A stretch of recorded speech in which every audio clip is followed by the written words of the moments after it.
as we have seen the cases is rising suddenly. So is the national capital ready to handle such kind of a crisis situation? Yeah, I think it is. The government has already taken a proactive step, and as has been notified by the health ministry, both the state ministry and the central government, the precautions are already in place. So I'm very confident about our healthcare system, and with the COVID experience, we all know what all are the do's and don'ts and how to get into action for prevention. And now we're slipping into a very short break, but we'll be right back with you with more updates on the other side.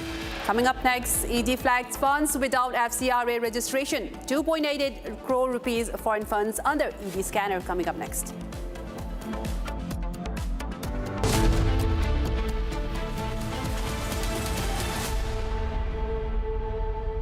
चमकी चाट से क्या बना है? Sandwich, लस्सी और छाछ और हर घूंट में चमकी चाट।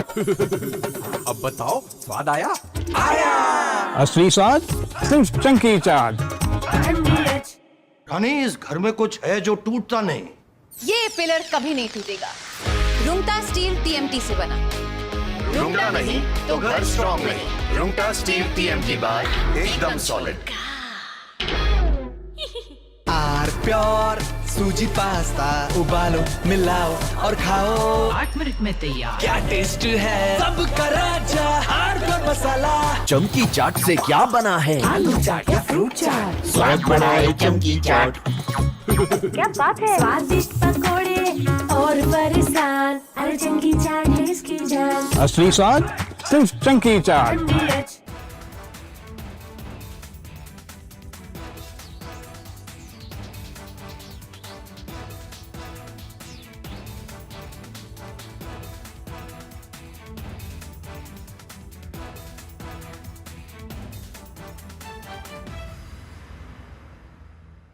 ايش عملتي؟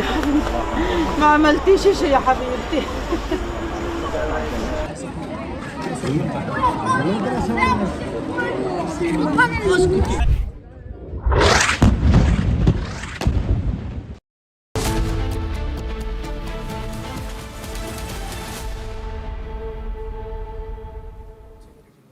And viewers, a Pune resident shared a video showing a live worm moving inside a pastry he had bought from Pole Bakery in the city.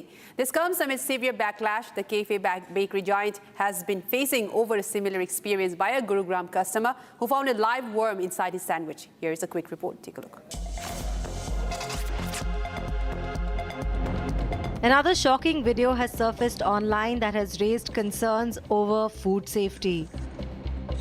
A resident of Pune has shared a video where a maggot was found inside a pastry. The pastry, which had been bought from the Paul India outlet in the city, had a live worm moving inside the eatable. The post comes a day after another customer's similar experience at Paul India's Gurugram outlet, where he found a live worm inside a sandwich. The resident who bought the pastry from the outlet located in Phoenix Market City Mall soon shared a video showing a live worm moving inside the pastry. However, there have been no response yet from Paul India's Pune outlet regarding the customer's video. The concerns raised over food safety highlight the need for stricter monitoring, proper hygiene practices, and greater accountability.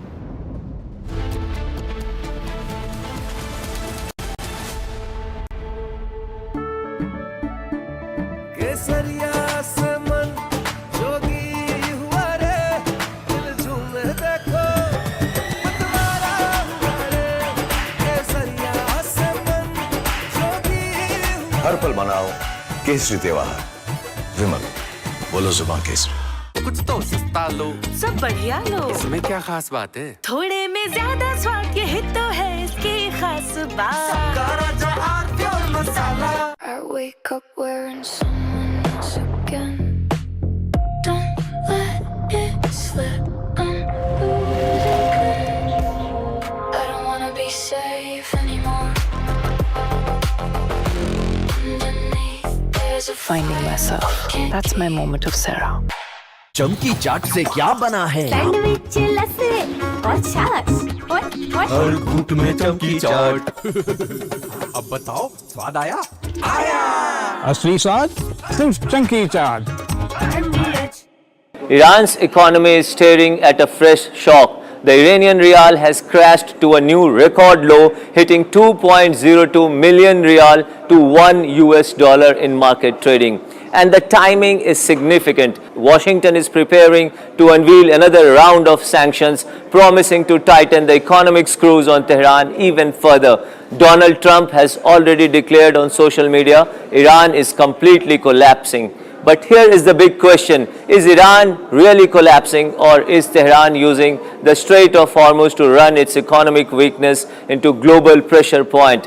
For ordinary Iranians, the currency crash is not just number flashing on a trading screen. It is hitting the kitchen table, it is hitting savings, and it is hitting the cost of survival. Iran was already struggling with a double. From Asia's largest news headquarters, setting the agenda for Bharat.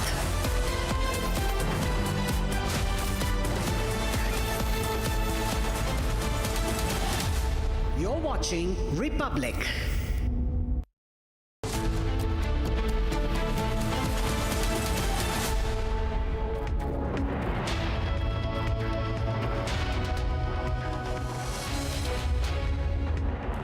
Welcome, you're watching Republic. I'm Aditi Bhardwaj. The top focus remains with the West Bengal Chief Minister Suvendu Adhikari announcing a crackdown on Dimagi Naxals and the graffitis that were found in Jadavpur University. We'll tell you more. Lots lined up in this news edition. Don't go anywhere. Let's start with the headlines.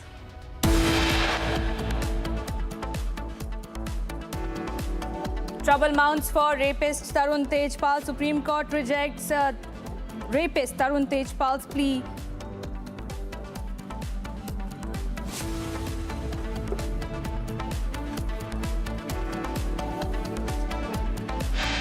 West Bengal Chief Minister Suvendu Adhikari orders crackdown on anti-national elements, orders probe after anti-national slogans, graffitis emerge in Jadavpur University.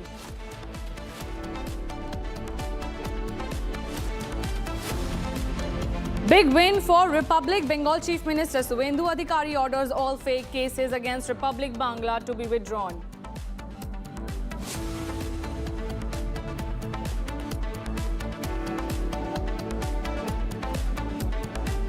Video emerges of Karnataka BJP MLA's daughter slapping police official. BJP MLA B. Suresh Gaura says sorry.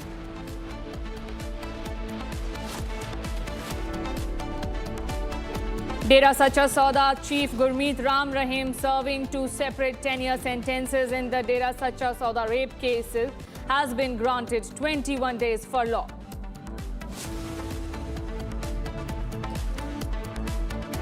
ED flags funds without FCRA registration, 2.88 crore foreign funding, now under ED scanner.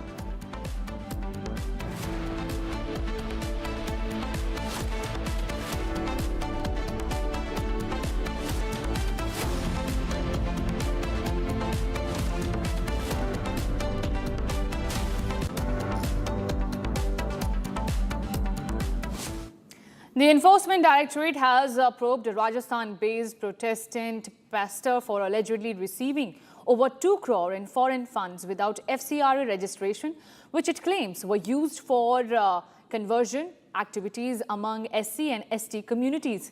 Acting on intelligence inputs, the ED searched the premises of Pastor Ravi Mohan Paharia of Hope Ministry and his wife Gunjan Sharma, alleging they received a total of around 2.34 crores to 2.88 crore in donations, primarily from US-based donor Thomas Eugene Lynch, founder and president of the South Carolina non-profit Give Back to Humanity, Inc.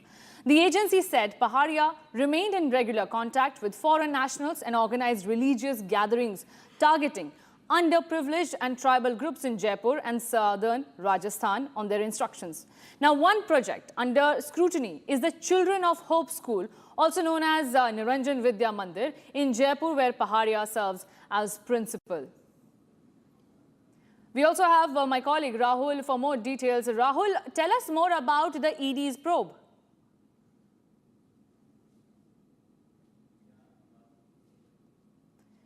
We'll try and reconnect with my colleague Rahul reporting from Rajasthan's Jaipur, who has been tracking the story of the conversion racket that has been busted by the ED, and foreign funding trail is now under the investigation. This comes as the nationwide crackdown on foreign funding is being undertaken by the Enforcement Directorate, and now this conversion ring that has been going on in Jaipur is under the scanner. If we can try and reconnect with my colleague Rahul. Rahul, क्या आप हमें बता सकते हैं कि ED के पास अभी क्या पुख्ता सबूत हैं इस कन्वर्जन रिंग के खिलाफ? बिल्कुल, देखिए ये पूरा मामला थोड़े दिनों पहले का बताया जा रहा है। किस तारीख का ये मामला है कि जब राजधानी जयपुर के अंदर ईडी ने कहीं ना कहीं जो दबिश दी है, और दबिश देने के बाद झालाना के तमाम इलाकों में 2 ऐसे परिसर थे जहां पर दबिश दी, जिसके बाद पूरे प्रदेश भर के अंदर हड़कंप मच गया। जिसके घर पर दबिश दी गई है उसका नाम रवि मोहन पहाड़िया करके बताया जा रहा है, जिस पर सीधे तौर पर कन्वर्जन और कन्वर्जन के साथ ही तमाम चीज़ों के अंदर लिप्तता बताई जा रही है। और लगभग 2.20 करोड़ रुपए की ऐसी राशि थी जो इसके पास मिली है अवैध तौर पर। इस जो ये राशि है इसका सीधे तौर पर इस्तेमाल धर्म परिवर्तन और धर्म परिवर्तन से जुड़े चीज़ों में लगातार कंटिन्यूसली किया जा रहा था। अब ये जो पूरा मामला है इसमें ये भी निकल कर आ रहा है FCRA की इसमें अनुमति नहीं थी, लेकिन अमेरिका से ये पूरी फंडिंग की जा रही थी। और ये भी निकल कर आ रहा है कि ये जो पैसा है वो सीधे तौर पर रवि को किन्हीं गलत चीज़ों में इस्तेमाल करना था, लेकिन रवि ने ये पूरा जो पैसा है वो कहीं ना कहीं अपने निजी खर्चे और साथ ही विदेशी यात्रा पर कहीं ना कहीं सीधे तौर पर खपा दिया। अगर बात की जाए इस मामले की, तो इस मामले के अंदर लगातार जो ये लोग थे वो उन लोगों को टारगेट करते थे, या तो वो ST या SC समुदाय के लोग होते थे, आदिवासी बाहुल्य से इलाके के लोग होते थे, तो उन पर लगातार धर्म परिवर्तन का ये लोग दबाव बनाते थे। ऐसा निकल कर फिलहाल आया है। वहीं अगर राजस्थान की बात की जाए तो ऐसा कंटिन्यूसली मामले लगातार निकल कर आए हैं, जहाँ पर उदयपुर में भी हमने पहले देखा कि 11 ऐसे लोग थे जिन्हें उदयपुर के ऋषभदेव थाना इलाके में उनकी गिरफ्तारी हुई। वहां पर भी पादरी जो है शिक्षा का लालच देकर तमाम ऐसे आदिवासी लोग थे जिन्हें बरगला कर कन्वर्जन का काम लगातार कंटिन्यूसली वहाँ किया जा रहा था। 200 से ज़्यादा ऐसे लोग थे जिन्हें एक साथ उदयपुर में कन्वर्जन करवाने की एक साजिश की गई थी, लेकिन बीच में ही उदयपुर की ऋषभदेव थाना पुलिस ने वहाँ कार्रवाई की। अब ऐसे में राजधानी जयपुर के झालाना इलाके में प्रवर्तन निदेशालय यानी कि ईडी ने यहाँ पर बड़ी कार्रवाई को अंजाम दिया है। अब लगातार इसमें ईडी जो है वो इनपुट्स निकालने के लिए काम कर रही। देखना होगा कि अब आने वाले दिनों में ये क्या कुछ निकल कर बहुत बहुत शुक्रिया हमारे साथ बने रहने के लिए राहुल, और ये जानकारी देने के लिए। Shifting our focus now to the trouble seems to be mounting for Karnataka BJP MLA and his daughter. More videos have emerged in the MLA Suresh Gaura's daughter Aishwarya slapping gate.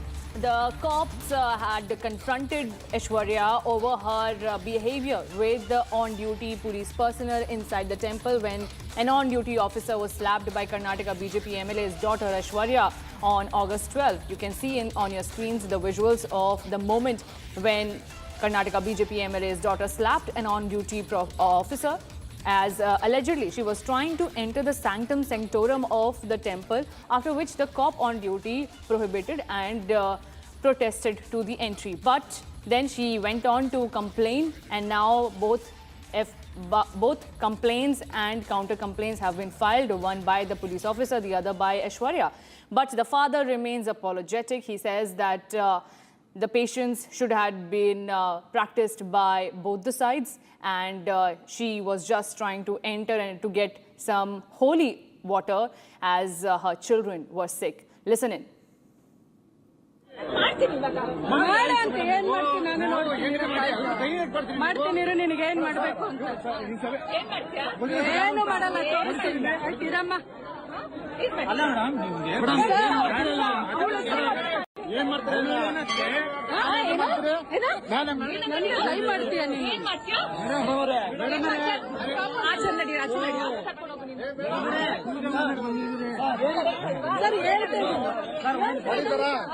ಮಾಡ್ತಾರ madam ಮಾಡ್ತಾರಾ ಯಾರು ಮಾಡಿದ್ದು ಆಗಿದ್ರೆ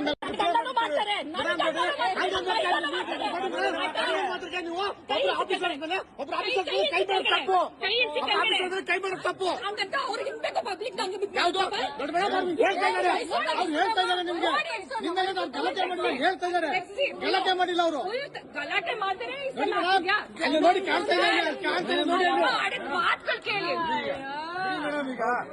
sir ಅವಳೇ first ಹೊಡೆದಿರೋದು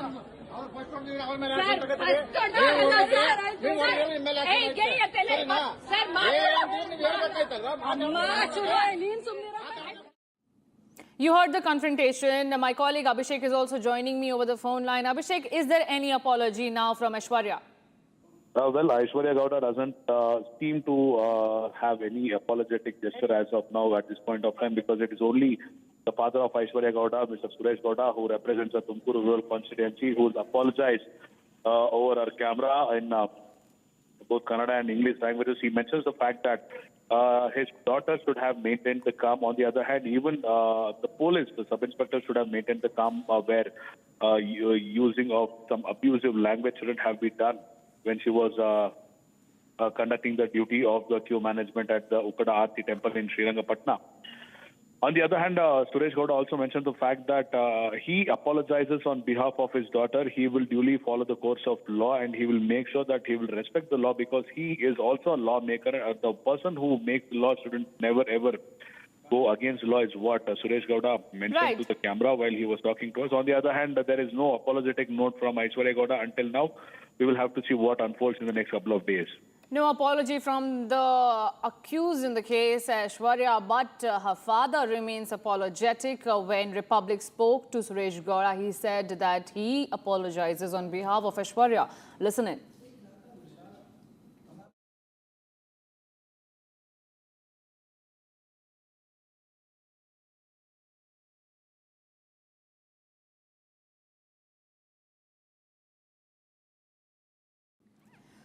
Suresh Gowda, when we spoke to him, said that he is apologizing for Aishwarya, but he also said that restraint had to be maintained by the police officer as well. The justification that comes in after the slapgate is that Aishwarya was trying to get holy water for her children who were sick at that time on August 12 when that slapgate incident took place. Let's listen in. Actually, on that day, Bhimana Amavasya, I think 12th of August, the incident was happened. Then I come to know that after the incident is over. So I asked my daughter what has happened. She told I had been to temple. My both grandchildren, our daughter and son, had a chicken pox. For that, she had gone to put a water on to the children. So in that incident, she requested the sub-inspector to let that Pujari should put the water on both the children. So she refused. After that, one more person has come to the temple. She let him inside the temple. So that time she asked the thing, why you allowed that person, why you are not allowing me? See, something, I brought two children, they had the chicken pox. Let me 1 minute, I will go and come inside the temple, and requested. So that became a worst to worst conversation was happened. So action, reaction. What my daughter has said, something. What the sub-inspector has told, I don't know. Police officers always, they have pressure in the public places. Because huge crowd was there, they have to control it. My daughter should also listen to what the police officer has says. Because we have to obey the officers when we are in the public life. So people goes to the temple for the peace of mind, not to lose the peace of mind. But in that particular video, sir, it is your daughter who first slapped the sub-inspector, and then in reply she also slaps her. What might be the reason? Because Aishwarya lost the cool. No, why we lose the control? When some officers say something, abuse the things in the temple, inside the temple. Okay, my daughter says she abused the thing, my husband, my children, all this, that's what I control the thing. I don't know what exact it is. Whether it is true or not, I don't know. So we should have a inquiry. So that I don't require also. See, it is a temple. In the anger it was happened. In the patience, both should have patience. Police officers should also have a patience to handle the public. Now, Chief Minister Suvendu Adhikari has now asked Jadavpur University authorities to conduct an inquiry into objectionable and anti-national wall graffitis and drawings inside the hostel premises. In a post on social media platform X, the Chief Minister shared a video of the graffiti and asserted that campus premises must not be used as platforms for spreading propaganda and anti-India sentiments. Now, the Chief Minister's office has received concerning videos and photographic representations through the CM's grievance cell. Suvendu said educational institutions are sacred spaces of learning, academic excellence and nation building, and under no circumstances would campus premises be permitted to be used for spreading propaganda and anti-India sentiment. This comes as in August 19 and 20, clashes broke out between activists of the Student Federation of India, the students' wing of the Communist Party of India, Marxist, and the ABVP outside the Jadavpur campus, university's campus in South Kolkata. My colleague Idranish has done a walkthrough, a ground report from inside the university. Take a look. Controversial posters and photos have surfaced on the wall of various parts of Jadavpur University. This is the picture, and these photographs and videos of the material have already reached the Chief Minister's office. Several such images have reportedly been painted on the walls of Jadavpur University campus. Following allegations of anti-national activities, Chief Minister Suvendu Adhikari has directed that the entire matter be investigated on the ground by visiting the spot. The Vice Chancellor of Jadavpur University and officials of Higher Education Department have been instructed to conduct an on-site investigation and take necessary action. अभी तक normal situation ही है. जो problem हुआ था उसको solve करने के लिए जो क्वेश्चंस लेना पड़ा हम लोग ले रहे हैं. Inquiry commission was formed and police को जो हेल्प चाहिए हम लोग किया है. उन लोग को जो कोऑपरेशन जो यूनिवर्सिटी पार्ट से है हम लोग फुल्ली कोऑपरेट करेंगे. उस दिन फिरसू में जो जीबी हो रहा था उसमें जो फिरसू का जीबी है मतलब वो बाय डिफॉल्ट हर किसी उस जीबी में इनवाइटेड है. मतलब अगर वो इंजीनियरिंग का स्टूडेंट्स हो तो मतलब जो किसी भी ऑर्गेनाइजेशन से जुड़ा हो, जैसे पीडीएसएफ हो, आईसा हो, लेफ्टिस्ट वाला ऑर्गेनाइजेशन पकड़िए या फिर आप राइटिस्ट वाला एबीवीपी हो, एनएसएफ हो, सबको. तो जब एबीवीपी वाला गया तो वहाँ पे जीबी करके अकाउंट जो सिग्नेटरी है वो उसका स्क्रीनशॉट भी आप देख सकते हैं. वो सिग्नेचर करने की जो वो है वो सिलेक्शन करने वाला था. तो उसने बोला कि ये this is not the legal process. If you want to select this, then you have to go for election and let us go together to the dean of students and let them decide that when they will conduct the election. But वो लोग इस बात पे उन पर चढ़ाव हो गया है, तो चढ़ाव होकर उनको मारा भी है. उसके बाद वो लोग हॉस्पिटल एडमिट है और उसके बाद आप लोग सभी जानते हैं कि क्या क्या हो रहा है. और ये एक ऐसा तस्वीर है जो जहाँ पे ये लोगों को ये रिप्रेजेंट करता है कि इनको देश के बारे में चिंता नहीं है, बाहर के बारे में ज़्यादा चिंता है. तो ये देश के लिए सोचता है या बाहर के लिए आपको ज़्यादा मतलब आपको सोचना चाहिए. लेकिन वेस्ट बंगाल गवर्नमेंट वर्तमान सरकार ने जो स्टेप ले रहा है इसके ऊपर उसका क्या कार्यक्रम है? वो लोग बहुत डरे हुए हैं, रात में छुपे हुए थे. ठीक है, लेकिन ये बात स्पष्ट है, अगर हमारे एबीवीपी के किसी भी कार्यकर्ता पे एक भी आंचड़ आएगा, जो करना है हम करेंगे. एकदम सिंपल क्लियर मैसेज है. और गवर्नमेंट हमारे साथ है, जो क्योंकि हम लोग लीगल है इसीलिए गवर्नमेंट हमारे साथ है. तो इस बात से हम लोग हमारे एबीवीपी की यूनिट की तरफ से गवर्नमेंट का भी बहुत बहुत धन्यवाद करता हूँ. A big breaking news coming in now from the business world. My colleague Rupali joins me with more details. The United States has stepped up its crackdown on Iran-linked oil trade with fresh sanctions against 4 India-based companies and individuals as a part of Washington's Operation Economic Outcast. The U.S. State Department alleges these entities helped move Iranian petroleum and petrochemical products into India in violation of U.S. sanctions. My colleague Dipanshu joins us for more on this. Yes, right, Rupali. US has given the sanctions on 4 Indian-based companies and along with that individuals on the Operation Economic Outcast. The 4 companies are number 1, Portees Partners LLP, which has faced sanctions because it has been alleged of felicitating multiple Iranian petrochemical shipments to India. The second is Sadashiv Overseas Limited, which has been alleged of $69 million of Iranian petroleum products imports to India. The third is PP Softtech Private Limited, which has been alleged of $25 million again. The director of the organization has also been designated, who's Prashant Garg. And the last is Prakrutik Infra Impex India Private Limited, with again $25 million of petroleum products imports to India. This is coming again and again after the US is trying to choke down Iranian economy by cracking down on Iranian petroleum exports. That is happening again and again. Well, thank you, Dipanshu, for this update. We'll keep on tracking this story as it unfolds. Over to you, Aditi. Thank you so much, Rupali and Dipanshu, for those details. We'll track it. Shifting our focus now, the second edition of World Humanoid Robo Games officially got underway at the National Speed Skating Oval in Beijing on Saturday, with more than 1,000 mechanized entries demonstrated their capabilities in these Chinese capital games.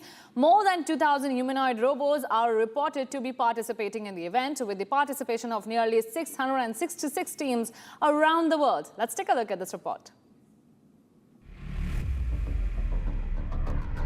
With the Glasgow Commonwealth Games having concluded just a few weeks ago, China has hosted a sporting event that is likely to leave spectators wondering. However, the participants in these games are not humans, but humanoid robots competing in various events. With more than 2,000 robots taking part, the 5-day event, now in its second edition, is a spectacular demonstration of China's rapid progress in technology. With humanoid robots competing in 51 events and more than 1,000 competitions taking place, the event continues to attract spectators from across the globe. In the current edition of the Games, Chinese humanoid robots broke records previously set by humans, including a record held by Usain Bolt. In the 100-meter sprint, a humanoid robot clocked 9.39 seconds, beating the human record of 9.58 seconds set by Jamaican athlete Usain Bolt in 2009. In the standing high jump, a humanoid robot broke its own record by jumping 2.88 meters, well above the 0.95 meter best result recorded by a humanoid robot in last year's first edition of the Games. Combat sports including boxing and taekwondo were also showcased by the robots at the Games.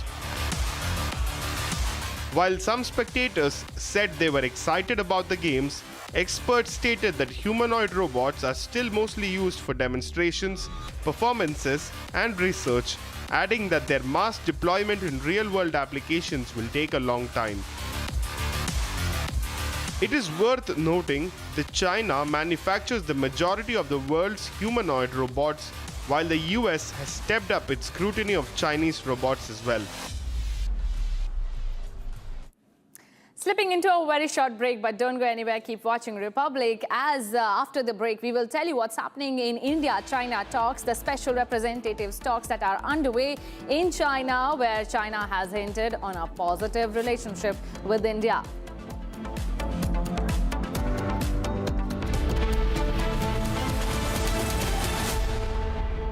रंग रंग रंग रंग रंग रंगीन रे देखो कैसे भी हो दिन रंग बना रहे वो जो पेंट्स रंग बना रहे रंग रंग रंग रंगीन रे देखो कैसे भी हो दिन रंग रंग रंग बना रहे रंग रंग रंग रंगीन रे देखो कैसे भी हो दिन रंग रंग रंग बना रहे रंग रंग रंग रंगीन रे रंग रंग रंग बना रहे वो जो पेंट्स रंग बना रहे कुछ तो सस्ता लो सब बढ़िया लो इसमें क्या खास बात है थोड़े में ज्यादा स्वाद यही तो है इसकी खास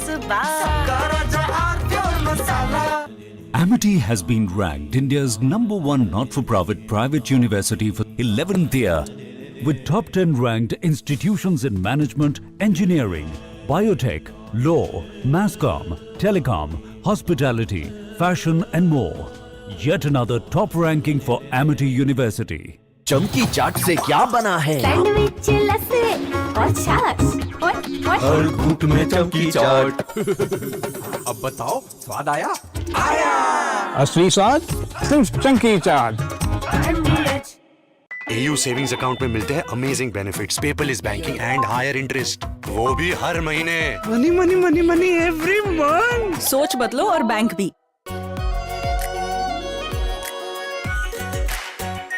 are pure shahi paneer masala, delicious, healthy everyday. Rani, इस घर में कुछ है जो टूटता नहीं। ये पिलर कभी नहीं टूटेगा। रुंगटा स्टील TMT से बना। रुंगटा नहीं तो घर स्ट्रॉन्ग नहीं। रुंगटा स्टील TMT बार एकदम सॉलिड। चमकी चाट से क्या बना है? आलू चाट या फ्रूट चाट, स्वाद बनाए चमकी चाट। क्या बात है? स्वादिष्ट पकोड़े और परेशान, अरे चंकी चाट है इसकी जान। असली स्वाद सिर्फ chunky chaat. Electricity bill paid.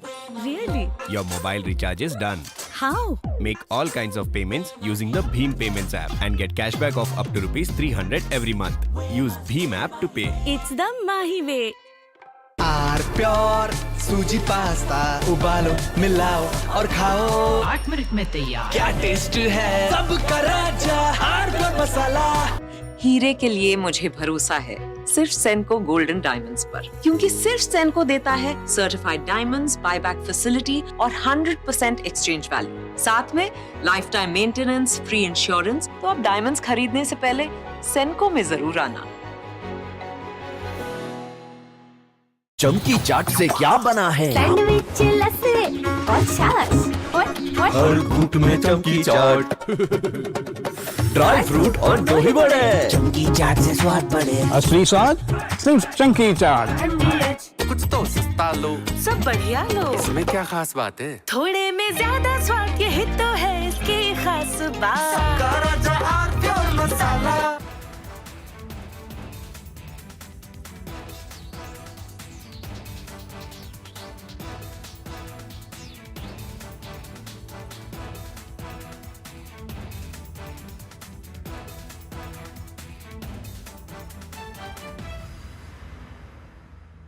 ايش عملتي؟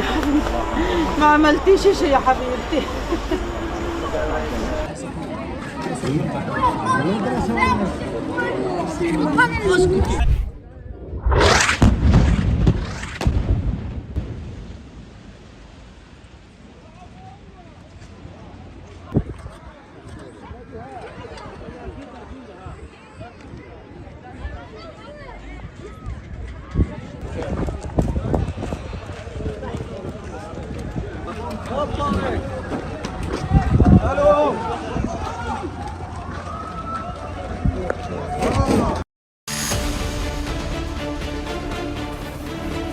Bigger crackdown on FCRA loading. Another dollars for conversion racket.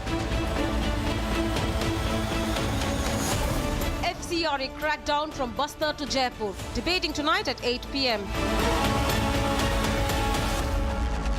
Presenting by Zoho Business Software, trusted by 15 crore users. Berger Paints, Rang Bana Rahe. Powered by Century HTF Premium Plus, Hare Boat Ka Asli Boss. Co-powered by SBI General Insurance, Chuniye Bharosa, Apno Sa. केसरिया से मन जोगी हुआ रे, दिल झूमे देखो मतवारा हुआ रे। केसरिया से मन जोगी हुआ। हर पल मनाओ केसरी त्योहार। विमल, बोलो जुबान केसरी। चमकी चाट से क्या बना है? सैंडविच, लस्सी और छाछ। हर घूंट में चमकी चाट। अब बताओ स्वाद आया? असली स्वाद सिर्फ chunky chaat. AU current account के साथ मिलता है free UPI QR overdraft facility और एक ही ऐप से बैंक के सारे काम। AU सोच बदलो और बैंक भी।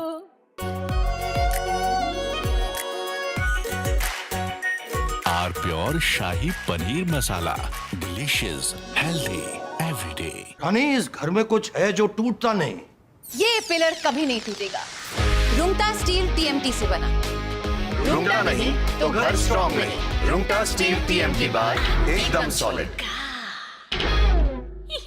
चमकी चाट से क्या बना है? आलू चाट या फ्रूट चाट, स्वाद बनाए चमकी चाट। क्या बात है? स्वादिष्ट पकोड़े और फरसान, अरे चंकी चाट है इसकी जान। असली स्वाद सिर्फ chunky chaat.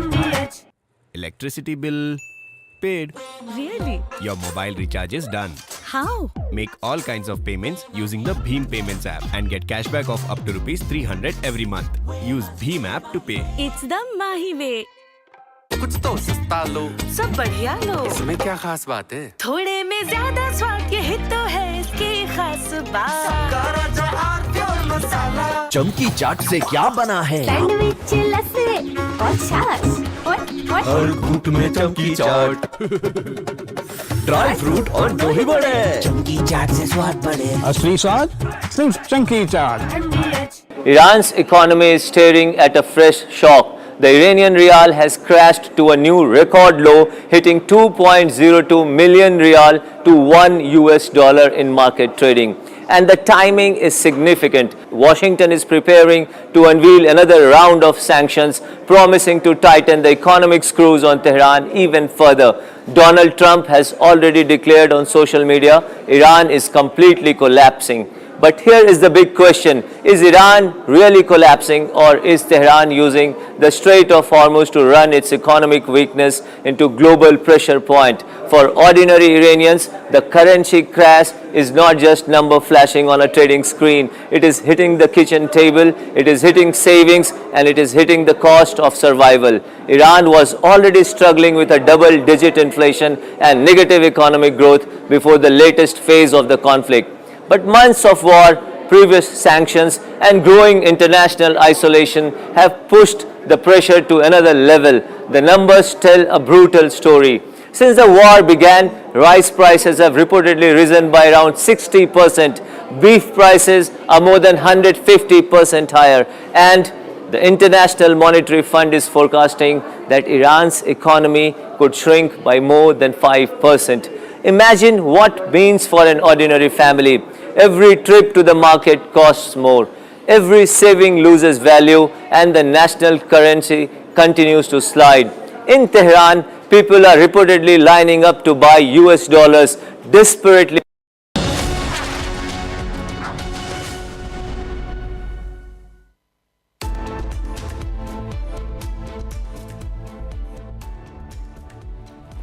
Very warm welcome. You're watching the latest edition of Republic Global with me, Rakshita Mishra, and we begin with the latest escalation between United States and Canada. The trade war is only intensifying.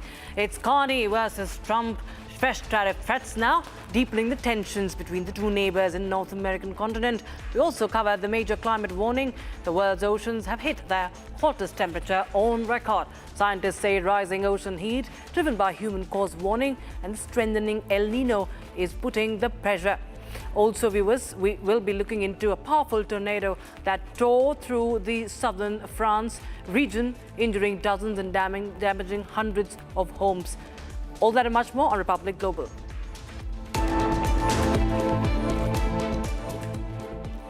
US-Canada trade war escalates as tariffs that threaten bilateral ties.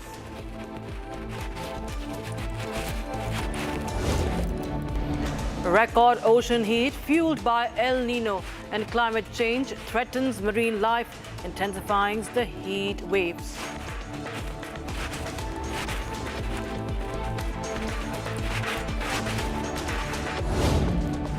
Proposed $103,000 H-1B puts Indian professionals and US employers under pressure.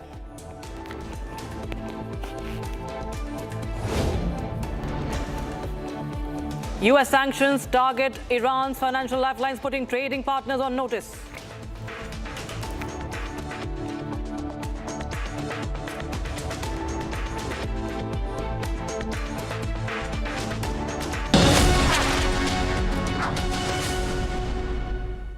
Viewers on Republic Global, we start with the news coming in from Beijing as China and India hold talks. NSA Ajit Doval is in Beijing, and in the latest In the meeting with the Vice President of China, we have Ajit Doval making a statement. China, meanwhile, calls for strategic long-term India ties. Ajit Doval, the National Security Advisor, has said that India stands to resolve the issues. Beijing says both sides should build strategic trust, expand cooperation, manage differences and maintain stable relations, while Doval says India is ready to deepen mutually beneficial cooperation and work towards resolving the boundary issue. So viewers, this is the visual that is coming in right now from Beijing, and these are very important talks that are happening ahead of the BRICS summit. Not to, of course, forget the important meeting between Wang and NSA Ajit Doval that is scheduled to happen during this visit. This important meeting with the Vice President has taken place, and the boundary issues, of course, is at the center of it all. And on to the important stories that we have lined up for you. US-Canada trade ties have hit a fresh breaking point. President Trump of the United States has now escalated the trade war, as usual, threatening more tariffs, and he accuses Canada of ripping off America, warning of 50% tariffs on Canadian cars, trucks, auto parts and steel now from the January next year. Take a look at this report. Canada-US tensions on rise. In a fresh war of words, Canada announces retaliatory tariffs against US. Carney rejects treating Canada as US subsidiary, putting brakes on negotiations. Look, when the Americans go to the negotiation table first with the right attitude towards our industries and a true partnership, of course we'll come to the negotiating table. Let's be clear. There is an existing arrangement between our countries and Mexico that works. It can be improved. There's ways to improve it, and we will work to improve it in ways that are to the benefit of Canadians, but also to the benefit of Americans and the people of Mexico.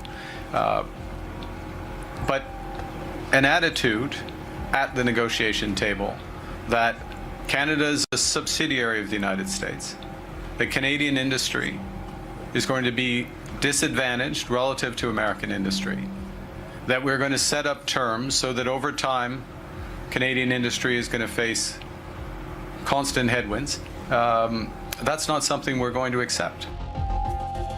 Carney says US trade deal unfair for Canadian industries. We believed earlier this week that we were moving towards a mutually beneficial agreement. In recent days, the United States proposed new terms that were uneconomic, unfair, and undermined the net benefits for Canada and called into question the reliability of any deal. In short, they asked too much and they offered too little. More fundamentally, the cumulative effect of U.S. demands revealed the limits of their commitment to a true economic partnership. As I said earlier, as a result, last evening I suspended trade negotiations with the United States and directed our negotiators to return. This comes after President Trump issued a fresh warning to Canada. Trump, in a social media post, accused Canada of ripping off USA for years, saying the country imposed ridiculously high tariffs on US farmers and American farm products. Trump further warned, not anymore, announcing that starting Jan 1, 2027, tariffs on Canadian cars, trucks, automotive parts and steel would be increased to 50%, adding that Canada would no longer be treated like a state. Earlier, US-Canada trade talks collapsed, triggering a fresh trade war between the two nations, as Washington slapped 50% tariffs on $20 billion of Canadian goods. And Canadian Prime Minister Mark Carney had hit back at US, imposing dollar-for-dollar retaliation from September 8. However, US Trade Representative blames Canada for the breakdown in talks. Well, I'll just keep that to myself for now. We're preparing options for the president. Again, I think this is a little bit of a tempest in a teapot. The tariffs went into place over the weekend, which we warned about for a long time. They only cover about 5% of Canadian trade and only 0.06% of U.S. overall consumption. So we'll see. I mean, we're just moving forward with our trade policy as intended. The Canadians came to us about 30 days ago, said they want to negotiate. We said okay. Negotiations ended up not working out, so we're just continuing with our trade policy. Washington wanted concessions on steel, autos and dairy. The fallout threatens $880 billion in bilateral trade, as Carney warns that the old US-Canada relationship may never return.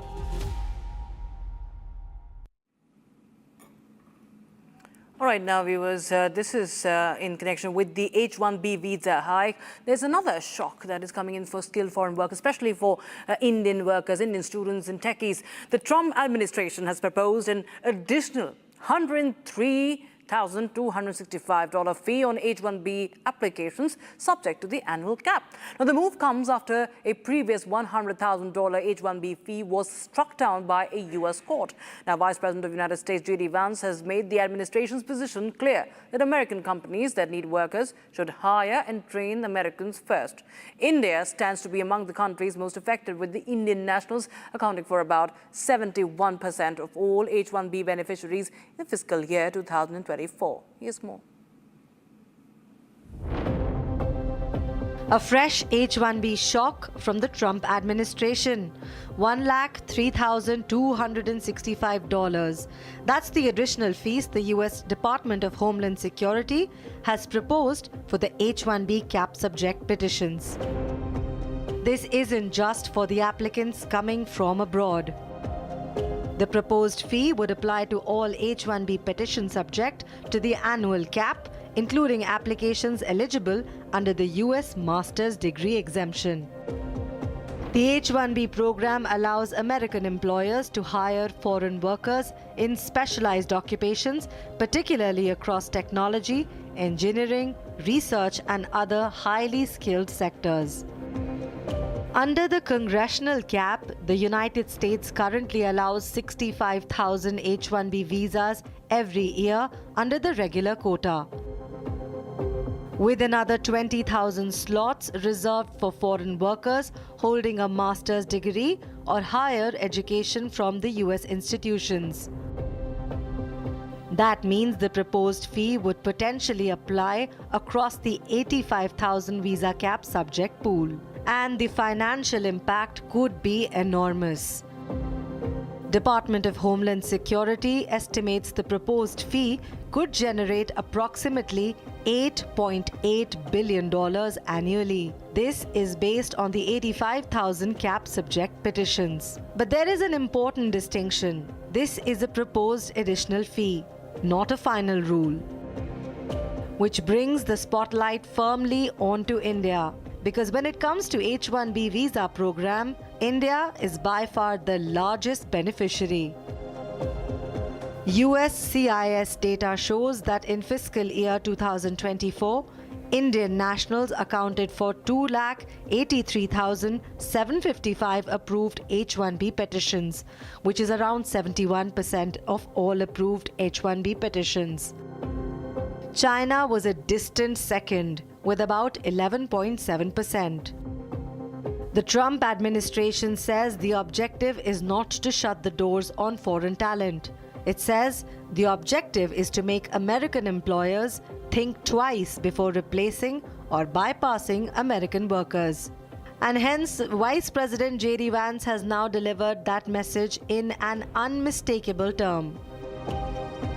But for American technology companies and other employers, it depends on global talent and means a dramatic increase in the cost of recruitment.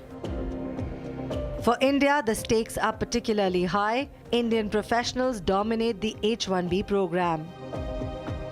Now, this proposed $103,265 fees has put the future of the H-1B program firmly back on the center of the US-India talent debate.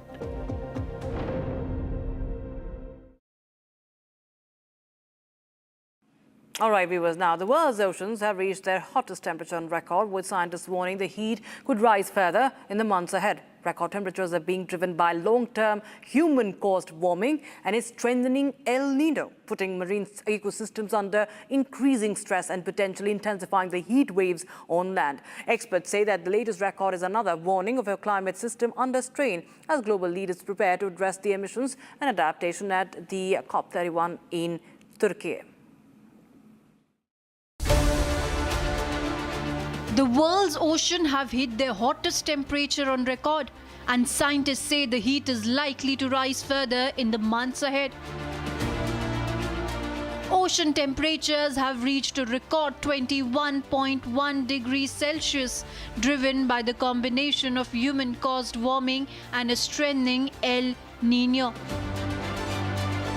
The record ocean temperatures that we see right now are a combination of background level of warming. So the ocean in general has warmed about 0.8 degrees Celsius from human-induced climate change. And then we've got this boost from the El Niño event. The record ocean heat is putting marine life under growing pressure, with warmer waters carrying less oxygen and disrupting vital ecosystems. From dead coral and marine wildlife to vast blooms of sargassum, the effects of warming ocean are already being seen around the world.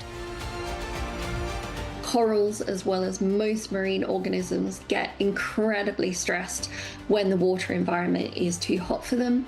It also leads to fish mortality because a warmer ocean carries less nutrients and less oxygen.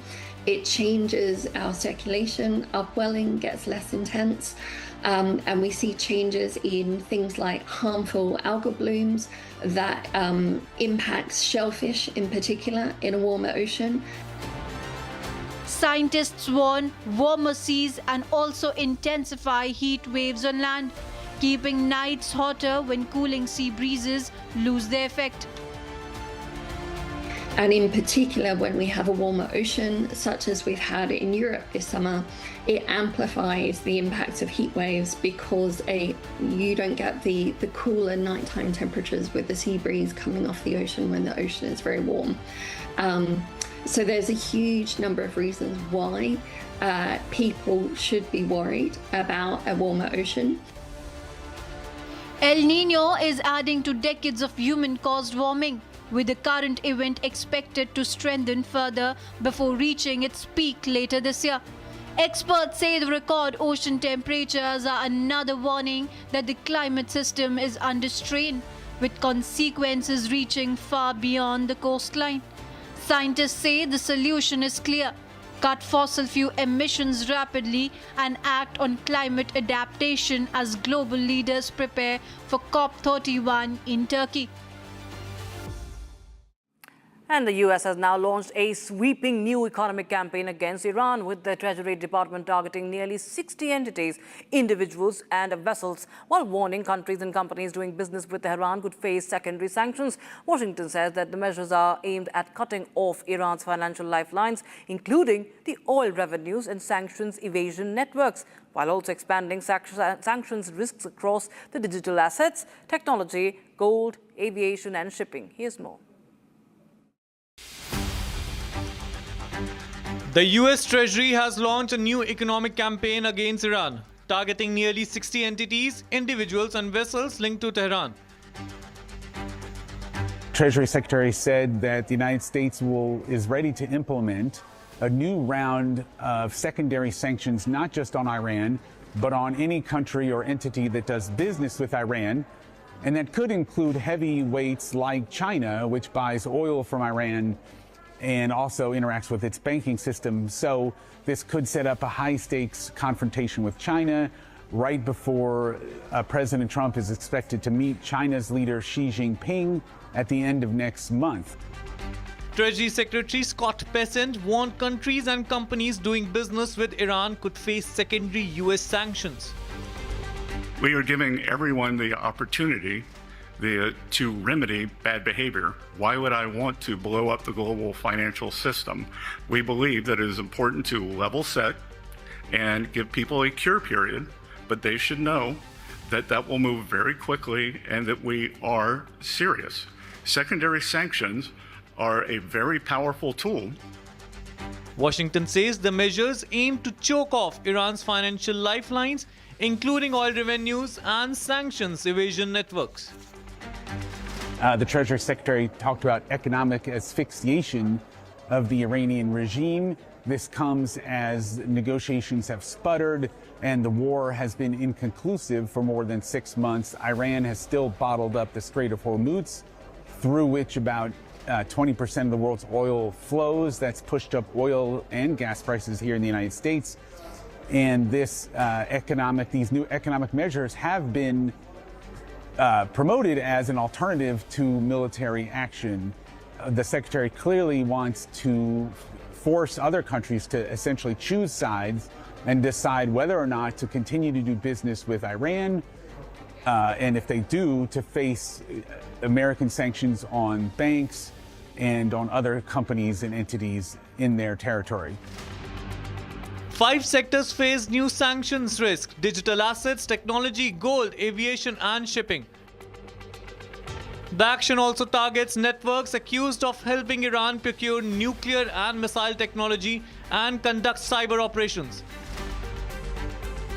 China, Turkey and the UAE are among Iran's biggest trading partners, raising the prospect of a wider economic confrontation. The latest sanctions come as Iran's currency hits a record low, with inflation and the impact of the war worsening economic pressure. Washington says the campaign will intensify until Iran's regime is isolated, while analysts caution whether sanctions can force Tehran to change course. Now, a powerful tornado tore through the village of Zheng in south of France, injuring 39 people and damaging around 300 homes. 2 people are in critical condition while rescue teams continue searching the area. Here's more. A powerful tornado tore through southern France, injuring dozens and damaging homes. The tornado was filmed as it swept through Verzil village near Pomas. Authorities confirmed 39 people were injured, including 2 critically. Around 300 homes were affected by the powerful storm. Rescue teams continued searching the village for possible casualties. Emergency accommodation centers opened for displaced local residents. The region remained under a thunderstorm alert as rescue efforts continued.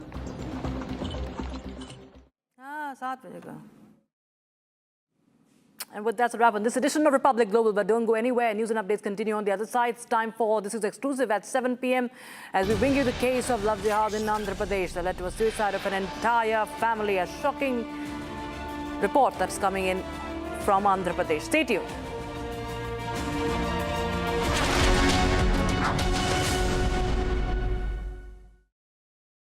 Co-powered by Crystal Crop Protection. देश का किसान, देश का hero.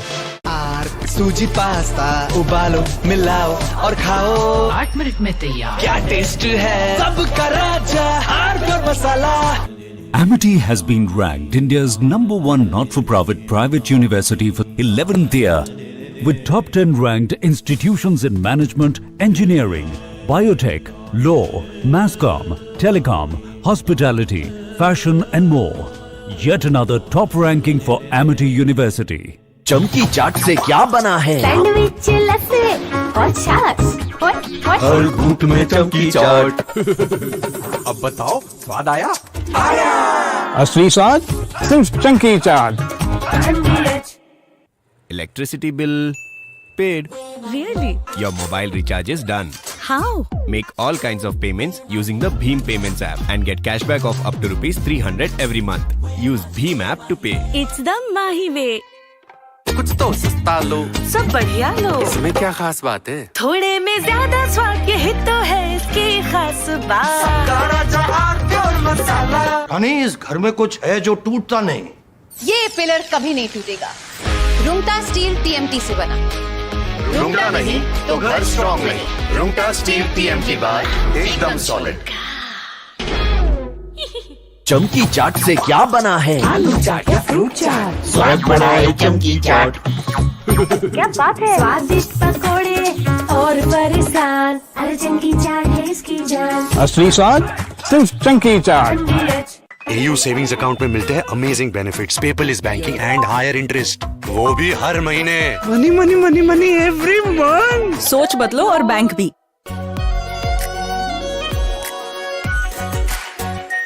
Are pure shahi paneer masala. Delicious, healthy, everyday. चमकी चाट से क्या बना है? सैंडविच लस्सी और छाछ. हर घूंट में चमकी चाट. ड्राई फ्रूट और दही बड़े. चमकी चाट से स्वाद बढ़े. असली स्वाद सिर्फ चमकी चाट.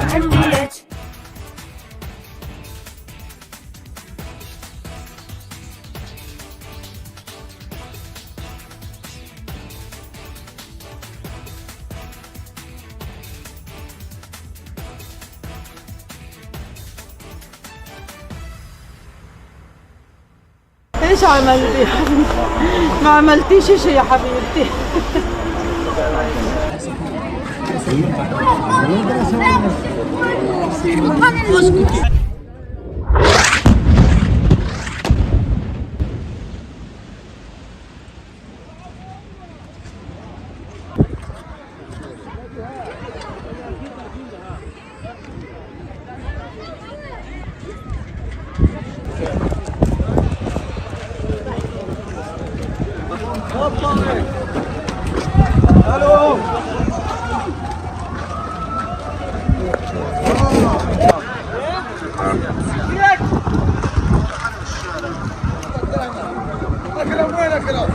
ايوه باصنا كده.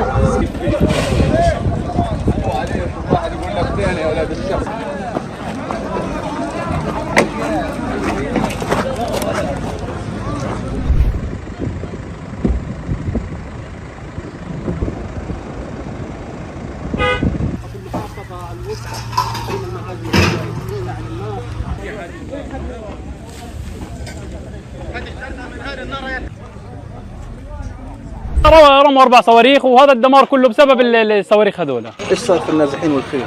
النازحين وممتلكات، هي ممتلكات وهانة ونازحين للاسف كلهم تدمروا، للاسف الحين هم بلا مأوى، هم الوقت بلا مكان يروحوا يقعدوا له، هم الحين بفكروا كيف يستقروا، كيف يروحوا لمكان آمن ثاني او كيف يستقروا في هذا المكان. بدنا نعيش بامان، بدنا نعيش بحياتنا، بدنا نحس. هاي بيت شايفين كيف؟ هاي هذا البيت تدمر واحنا واقفين وبنتكلم بسبب القصف اللي كان قبل شويه.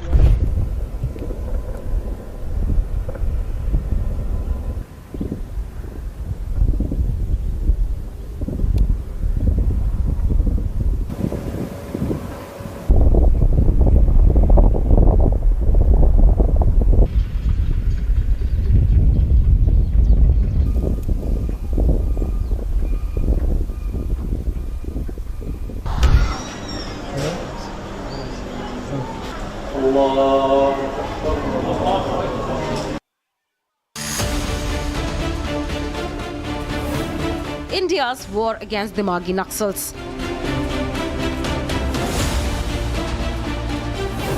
Suvendu versus Tukde Tukde gang.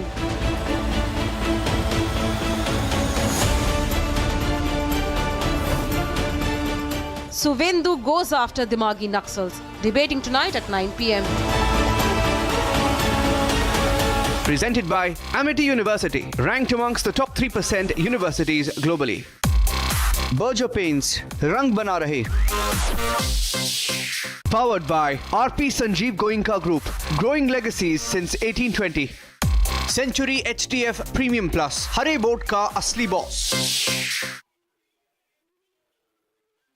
Co-powered by Crystal Crop Protection, Desh Ka Kisan, Desh Ka Hero.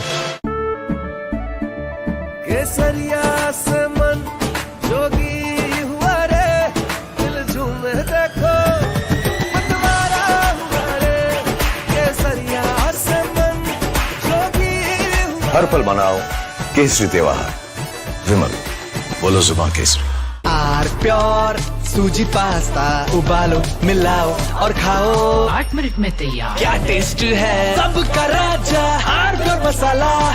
Electricity bill paid. Really? Your mobile recharge is done. How? Make all kinds of payments using the Bheem Payments app and get cashback of up to ₹300 every month. Use Bheem app to pay. It's the Mahi way. चमकी चाट से क्या बना है? Sandwich लस्सी और छाछ। हर घूंट में चमकी चाट। अब बताओ स्वाद आया? असली स्वाद सिर्फ चंकी चाट। रानी, इस घर में कुछ है जो टूटता नहीं। ये पिलर कभी नहीं टूटेगा। रुंगटा स्टील TMT से बना। रुंगटा नहीं तो घर स्ट्रॉन्ग नहीं। रुंगटा स्टील TMT बार एकदम सॉलिड। कुछ तो सस्ता लो, सब बढ़िया लो। इसमें क्या खास बात है? थोड़े में ज्यादा स्वाद, यही तो है इसकी खास बात। AU करंट अकाउंट के साथ मिलता है free UPI QR overdraft facility और एक ही ऐप से बैंक के सारे काम। AU सोच बदलो और बैंक भी। चमकी चाट से क्या बना है? आलू चाट या फ्रूट चाट, स्वाद बढ़ाए चमकी चाट। क्या बात है, स्वादिष्ट पकोड़े और फरसान, अरे चंकी चाट है इसकी जान। असली स्वाद सिर्फ chunky chaat. Iran's economy is staring at a fresh shock. The Iranian rial has crashed to a new record low, hitting 2.02 million rial to $1 in market trading. And the timing is significant. Washington is preparing to unveil another round of sanctions, promising to tighten the economic screws on Tehran even further. Donald Trump has already declared on social media, Iran is completely collapsing. But here is the big question, is Iran really collapsing, or is Tehran using the Strait of Hormuz to run its economic weakness into global pressure point? For ordinary Iranians, the currency crash is not just number flashing on a trading screen. It is hitting the kitchen table, it is hitting savings, and it is hitting the cost of survival. Iran was already struggling with a double-digit inflation and negative economic growth before the latest phase of the conflict. But months of war, previous sanctions, and growing international isolation have pushed the pressure to another level. The numbers tell a brutal story. Since the war began, rice prices have reportedly risen by around 60%. Beef prices are more than 150% higher. And the International Monetary Fund is forecasting that Iran's economy could shrink by more than 5%. Imagine what means for an ordinary family. Every trip to the market costs more.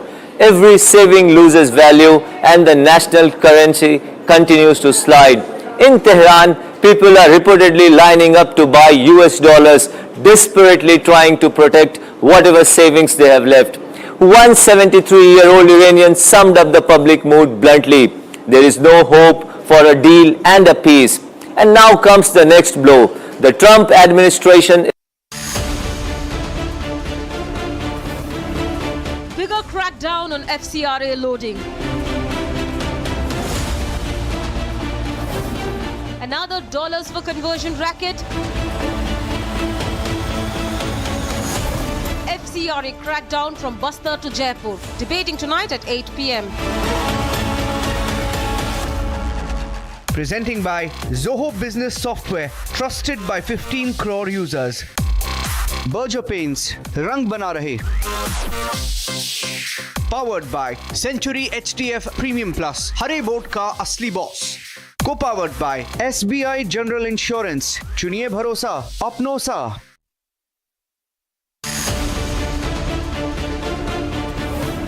In Telangana, sitting MP's son gets away. In Karnataka, MLA's daughter gets away. Laws different for India's politicians. Debating tonight at 8:30 p.m. Presenting by Zoho Business Software, trusted by 15 crore users. Berger Paints, Rang Bana Rahe. Powered by Century HTF Premium Plus, Hare Boat Ka Asli Boss. Co-powered by SBI General Insurance, Chuniye Bharosa, Apno Sa.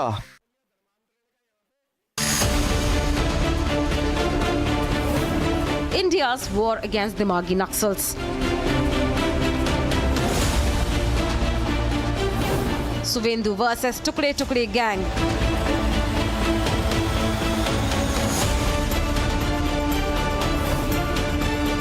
Suvendu goes after Dimagi Naxals. Debating tonight at 9 p.m. Presented by Amity University, ranked amongst the top 3% universities globally. Berger Paints, Rang Bana Rahe. Powered by RP Sanjeev Goenka Group, growing legacies since 1820. Century HTF Premium Plus, Hare Boat Ka Asli Boss.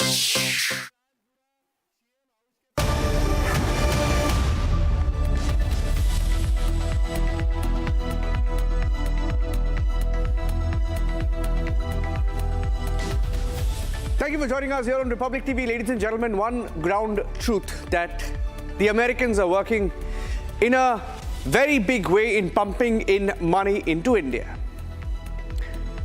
And a large chunk of that money is going into illegal conversions. They try and find the most vulnerable people, mostly from the scheduled caste, scheduled tribals, and they try to lure them. Another racket has been busted, this time in Jaipur. And across India, there are more and more such incidents that have come to light. On This Is Exclusive this evening, we have a full report on what happened in Delhi, Palghar, Jaipur. Here are the headlines.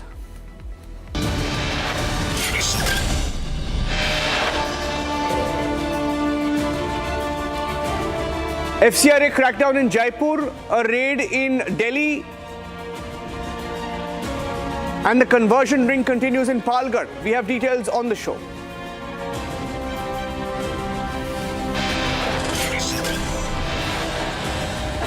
Rampant conversion in different parts of the country. Enforcement Directorate begins investigating another missionary linked to America which sent in money to Indian pastors who did not have FCRA clearance.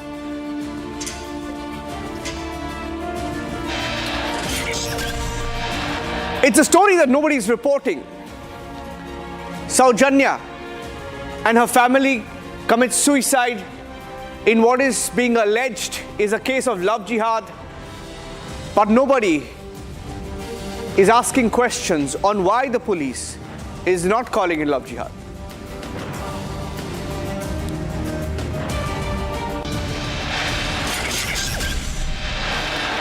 His name is Sadiq. Saujanya leaves behind a death note in Kakinada, Andhra Pradesh, claims that Sadiq tortured her, lured her, and killed her husband. Saujanya and her parents then committed suicide over the torture that followed for years and months.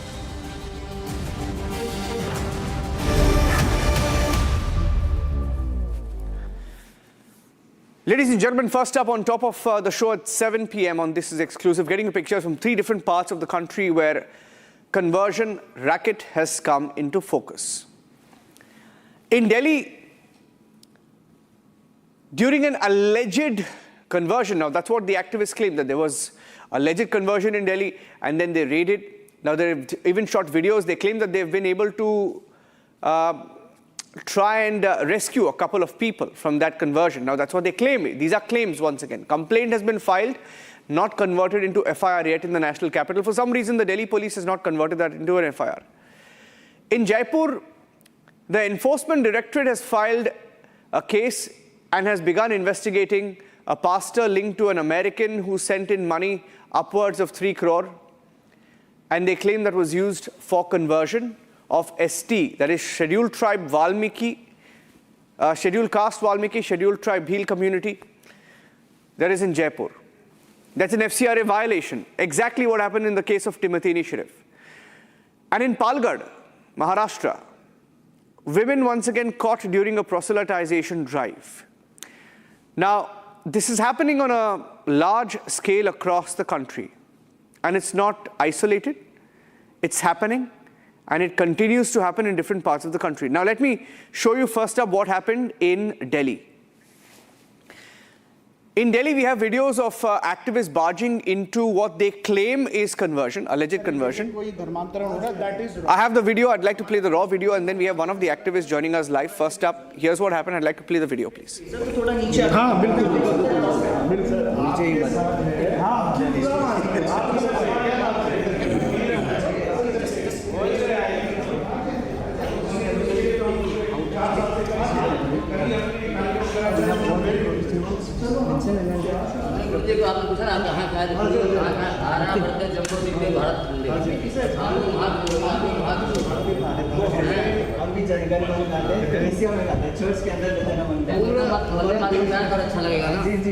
हमने कोई आज तक video नहीं देखी जनगण मन की ऐसे बोलो वंदे मातरम वंदे मातरम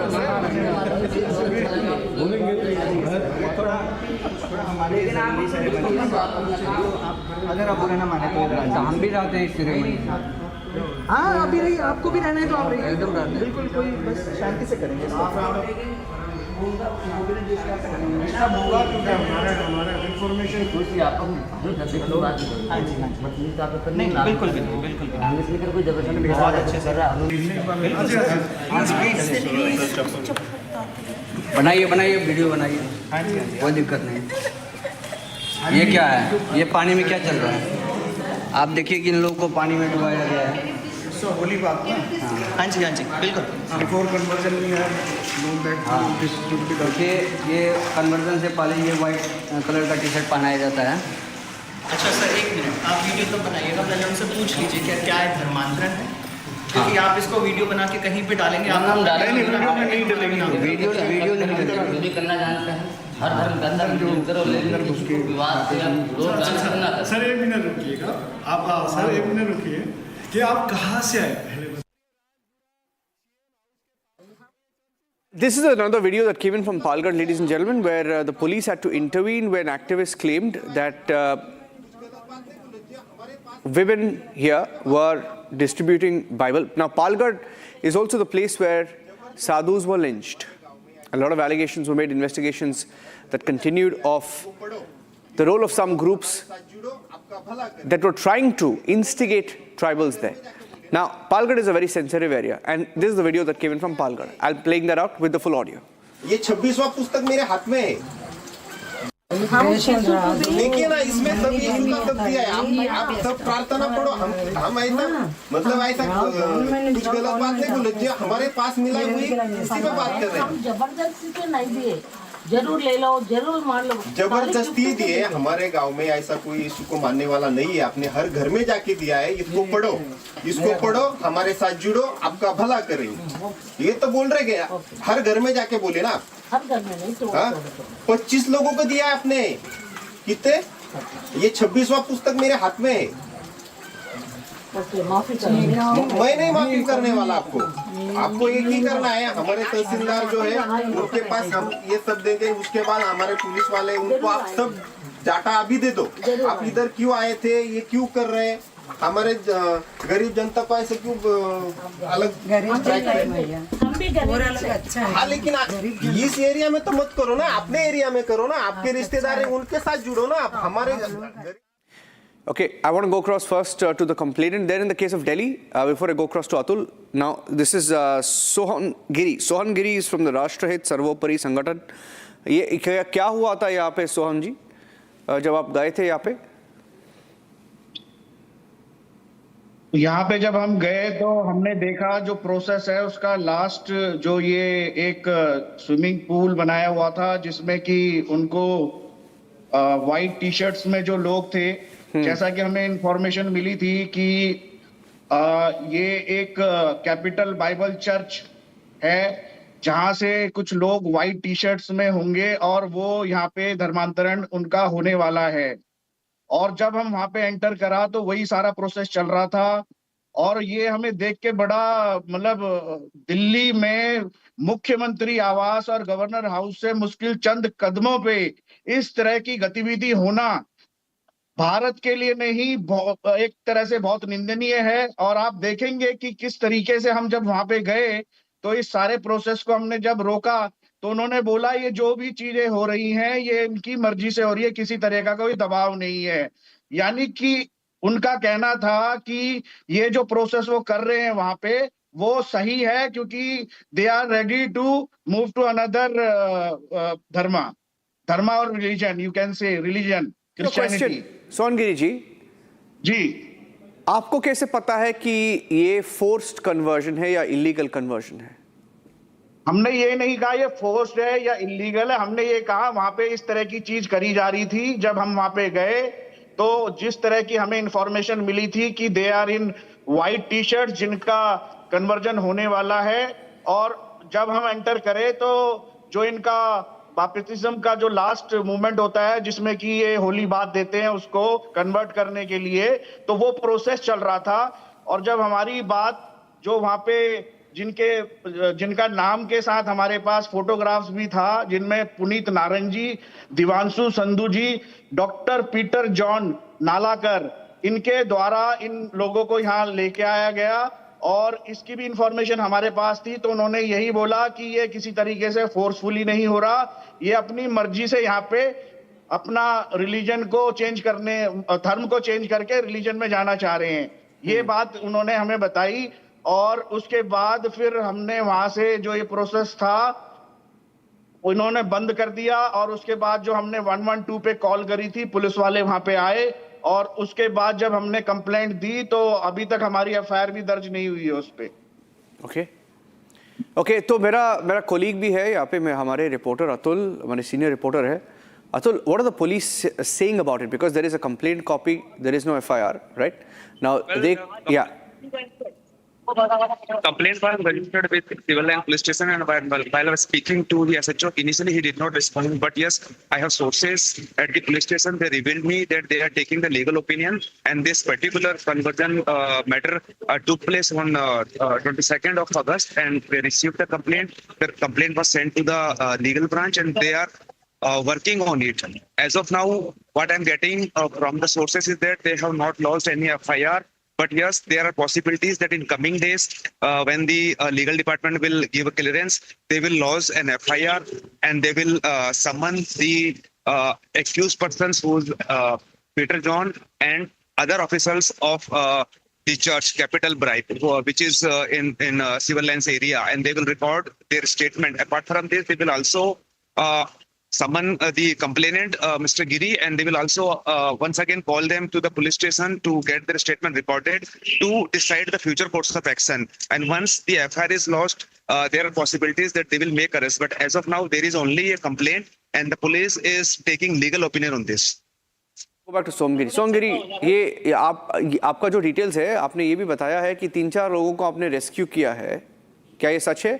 और कौन है ये लोग जिसको रेस्क्यू किया है, और ये कहाँ से आते हैं लोग, और अगर दबाव ये लगाया जाता है तो कैसे दबाव होता है? How do they get people to do this? देखिए, ये जो जिस तरीके से हमें पता चला है, ये एक इकोसिस्टम है जो हमारे देश में धर्मांतरण के लिए कार्य कर रहा है और फौरन से इस पे बहुत बड़ी फंडिंग भी है। जो अभी FCAR कानून सरकार द्वारा लाया जा रहा है, जिसको कि विपक्ष द्वारा नहीं लाने दिया गया इस संसद सेशन में। हमारे देश का दुर्भाग्य है कि ये जो पिछली सरकारें थी, इन्होंने कानून को इस तरीके से बनाया कि इस तरह के अपराध करने वाले, जो कि खुलेआम भारत की जो राजधानी है दिल्ली, मुख्यमंत्री आवास और गवर्नर के आवास के मुश्किल से चंद कदमों में इस तरह की क्रियाएं होती हैं, और उसके बाद आप देखेंगे वीडियो में वो कहते नहीं जी ये तो अपनी रजामंदी से। तो ऐसा करने की आवश्यकता ही क्यों है? चाहे रजामंदी से हो, चाहे जबरदस्ती हो, इस तरह का धर्मांतरण आज की वास्तु स्थिति में गलत है और हमारा देश इस चीज को अलाउ नहीं करता किसी भी तरीके से। और ये जो 3 लोग हैं, इनके बारे में हमें ये भी इंफॉर्मेशन मिली कि हरियाणा में भी और पूरे भारत में भी ये इस तरह की गतिविधियों में लिप्त हैं। हम सरकार से आपके चैनल के माध्यम से ये मांग करते हैं कि इनके अकाउंट छाने जाए, इनकी डिटेल निकाली जाए और इनके ऊपर अगर इस तरह का कोई मामला निकल के आता है तो तुरंत इनको जेल भेजा जाए। मेरा आपके चैनल के माध्यम से सरकार से ये एक गुजारिश है। Okay, Somgiri and Atul, thank you for joining us. In fact, I just want to briefly talk about the Jaipur case because it's very similar to what Republic TV had reported on the Timothy initiative. In fact, in this particular case in Jaipur, the Enforcement Directorate has even filed a case. They've spoken about how there was a pastor, that's him, and he's been named, Rajasthan-based pastor Ravi Mohan Pahadia, and they claim that an American funded him in Jaipur. Upwards of 2 crore, almost 3 crore rupees was sent to him, and all of this went towards conversion of people from the scheduled caste, scheduled tribe communities, which is the standard operating procedure of some of these American groups. They target tribals like they did in the case of Timothy initiative in Bastar, Chhattisgarh, in Damtari, Chhattisgarh, similarly now in the case of this Jaipur pastor. Keeping a close track on the story, ladies and gentlemen, this is exactly why you need the FCRA bill. And in the case of this particular pastor, money was received without any FCRA approvals. So that's how they function. That's why they want the FCRA bill to be stopped.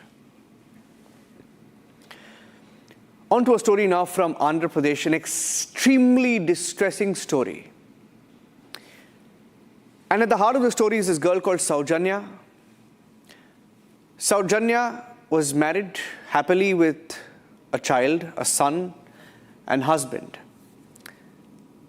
And she became friends with this person called Sadiq. And she's written a letter. I'd like to show the letter that she wrote. Now, it is a story that is not being reported at all. Very, very underreported story. I'd like to play the details of what Saujanya last note said. Now, Saujanya said in her last note that this man called Sadiq started blackmailing her using private matters. Now, she had become friends with Sadiq over a period of time, and Sadiq would then use that friendship to get closer to her, and then he would start blackmailing her, beat her up often when she raised any resistance. Now, she writes in her note that Sadiq had wanted her properties. Basically, Sadiq tried to lure her, convert her, move her away from her family, and take over the properties. Now, that was his plan. And she even says, Sadiq went to such an extent in his note, in her death note. Saujanya says, Sadiq killed her husband. Sadiq told her that he got a chemical, one of the most lethal chemical poisons from Canada, and killed her husband. So here is a case of Sadiq befriends Saujanya and then tries to get closer to her, and then starts manipulating her, starts following her, starts harassing her, torturing her. And then he even joined her son's school. There are more graphics. Let me just put that out. There is also a part where she talks about how he joined her son's school as a rifle coach so that he can then keep an eye on her son. And that just went on, and he continued to harass not just her but her son, and she kept blackmailing her that she would even kill her son if required. Now, this was the level to which the story went, and now Saujanya and her father and mother have committed suicide because they could not take it any longer. Her husband died. Her husband was poisoned. She tried saving her husband, took him to the hospital in Hyderabad. She claims in the note that he followed her there as well. Sadiq goes to Hyderabad, and husband dies. And once the husband is dead, he completely takes over her life. And unable to bear the torture, the entire family has committed suicide. They jumped off a bridge. And that's the story that we have so far. There were some protests that were conducted in parts of Andhra Pradesh. We'll get you those pictures, but Aishwarya is joining us with the details. Aishwarya, if you can take us through the pictures of what we know, details of what we know about Sadiq and this case, and what are the police saying about it? Well, as you clearly pointed out, this is a very unfortunate incident, an incident of blackmail, manipulation, and an attempt to conversion as well. Because Saujanya, the woman in question, the victim here, she clearly stated in a very detailed 5-page suicide note where she wrote it, and she left it in her vehicle, in a two-wheeler, where that is where her father-in-law had gotten the suicide note, and that was given to the police, and after which a detailed FIR was filed, and sections under manipulation, suicide and forced conversion was also registered, and murder was also registered against Sadiq. And in very detail, she said that Sadiq, in a very strategic manner, had tried to come close to her. In order to actually befriend Saujanya, he chose to befriend his son, his son Riyansh first, and that is how he through Riyansh he got to know the entire family details, their family situation, and the marital conflicts also that had erupted between Saujanya and her husband. And through this, he tried to give shoulder to Saujanya and befriend Saujanya as well through her son. And she clearly also mentioned that he joined her son's school also in order to befriend Saujanya and become close to her. And through her son only, he tried to strategically become close to her, convert her, and even change their entire property into his name. And this was all done. And when she couldn't take it anymore, the physical and the mental abuse that he was making her undergo, she confessed it to her husband, and her tried to confront Sadiq, and that is when he actually poisoned him and he killed him as well. And as soon as her husband died, this entire incident escalated to a level that even she could not take it, and that is the reason the entire family, the parents of Saujanya, and along with her son, all of them tried to commit suicide by jumping into the Godavari River in Rajahmundry on August 16th in between 10:30 to 11:30 is what we are learning. However, fortunately or unfortunately, the son survived, and through their son only the police inquired about all the details, and after which they have constituted almost 6 SIT teams to trace this particular Sadiq, and he was found in Meerut, and after which they had produced him in the court in Meerut, and through a transit bail they had brought him to Kakinada yesterday, and now they have produced him in the Kakinada court as well, in the magistrate, and now police have said that they have also applied for custody. The police. Aishwarya, just 1 second, because I'm getting in a video and I want to show the video full frame to our viewers, because that's a big march that you're seeing on the screen. Those are videos that came in from Kakinada, where Hindu groups launched, they marched asking for action against Sadiq Khan. Sadiq Khan has been sent to 14 days of custody, but Hindu groups feel that for some reason the love jihad angle is being suppressed by the police, because another letter by the Nukkuraju is the father of Saujanya, and he claims that the idea was to convert his daughter to Islam. She was given Islamic literature, etc. This is a very, very sensational case which is being suppressed for some reason. And in Andhra Pradesh, conversion is rampant, ladies and gentlemen. It's been a long-standing problem. And look at that. Those are Hindu groups that marched asking for punishment for Sadiq Khan, for justice to prevail. And I hope that the state government, it's an NDA government there, and the police act on it. 3 members of a family committing suicide. It's a shocker. That's it on this edition of This Is Exclusive, ladies and gentlemen. We're taking a break. Prime time coming up next, 7:30 p.m. Thanks for watching.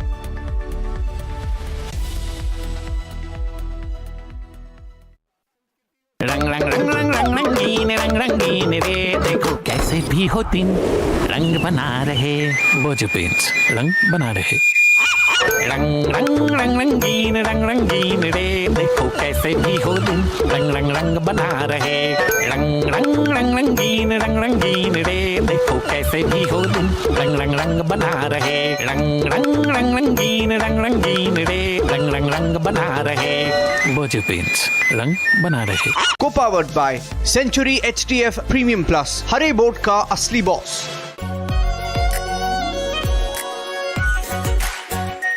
Our pure Shahi Paneer Masala.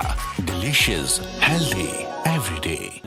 Amity has been ranked India's #1 not-for-profit private university for 11th year, with top 10 ranked institutions in management, engineering, biotech, law, masscom, telecom, hospitality, fashion and more. Yet another top ranking for Amity University. चमकी चाट से क्या बना है? Sandwich लस्सी और छाछ. हर घूंट में चमकी चाट. ड्राई फ्रूट और दही बड़े. चमकी चाट से स्वाद बढ़े. असली स्वाद सिर्फ चंकी चाट. पापा सॉरी यार, गलती हो गई है. ये चोट खर्चा वर्चा. अरे लास्ट बॉल पे छक्का भी तुम्हारा. छक्का?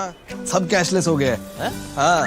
ला भाई मेरा बैट. वो अभी तो ठीक हुआ तू. चार्ज हुआ यार. बैट किसका है? टाटा AIG है तो भरोसा है. आर प्योर सूजी पास्ता उबालो मिलाओ और खाओ. 8 मिनट में तैयार. क्या टेस्ट है सबका राजा आर प्योर मसाला. बड़े बड़े इम्तिहानों से गुजरता है, वक्त तलाशता है जिसे, जो जाने क्या क्या ना करता है. जब तक खुशबू सबसे बेहतरीन न बन जाए, आराम के लिए नहीं ठहरता है. जब तक लाजवाब न बन जाए, उसे नहीं इत्मीनान है. तभी तो रिचमंड बनना नहीं आसान है. चमकी चाट से क्या बना है? सैंडविच लस्सी और छाछ. हर घूंट में चमकी चाट. अब बताओ स्वाद आया? असली स्वाद सिर्फ chunky chaat. I wake up wearing someone else again. Don't let it slip. I'm losing. I don't wanna be safe anymore. finding myself. That's my moment of Sarah.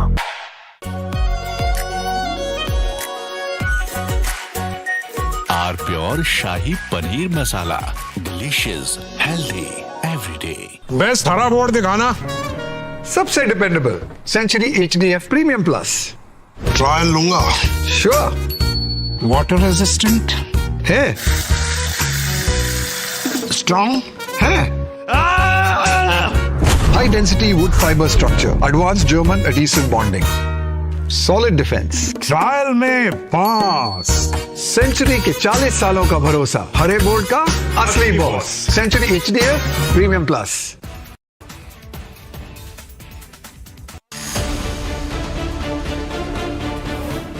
India's war against Dimagi Naxals.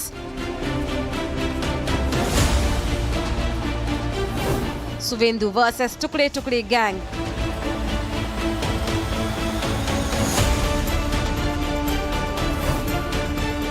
Suvendu goes after Dimagi Naxals. Debating tonight at 9 p.m.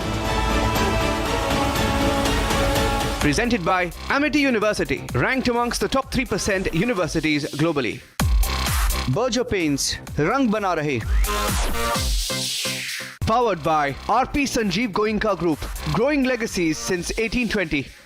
Century HDF Premium Plus, Hare Board ka asli boss.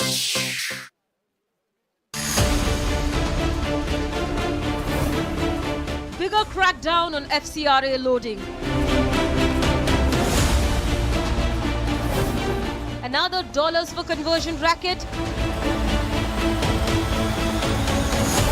FCRA crackdown from Bastar to Jaipur. Debating tonight at 8 p.m. Presenting by Zoho Business Software, trusted by 15 crore users. Berger Paints, Rang Bana Rahe. Powered by Century HDF Premium Plus, Hare Board ka asli boss. Co-powered by SBI General Insurance, Chuniye Bharosa, Apno Sa.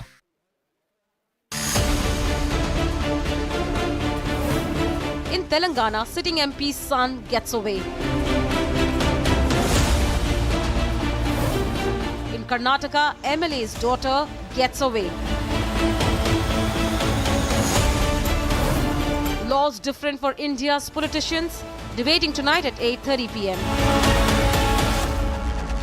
Presenting by Zoho Business Software, trusted by 15 crore users. Berger Paints, Rang Bana Rahe. Powered by Century HDF Premium Plus, Hare Board ka asli boss. Co-powered by SBI General Insurance, Chuniye Bharosa, Apno Sa.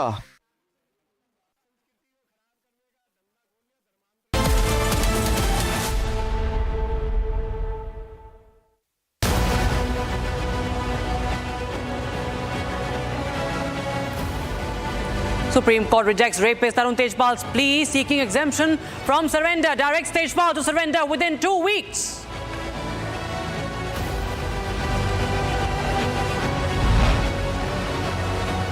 West Bengal Chief Minister Suvendu Adhikari orders crackdown on anti-national elements. Orders probe after anti-national slogans and graffitis emerge in Jadavpur University hostel.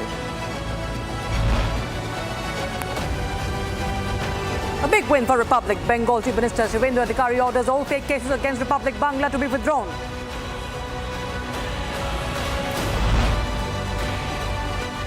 Video emerges of Karnataka BJP MLA's daughter slapping the police official. BJP MLA Suresh Gowda now says sorry. Sirsa Dera Chief Gurmeet Ram Rahim serving 2 separate 10-year sentences in the Dera Satya Sauda rape cases. Granted 21 days of furlough.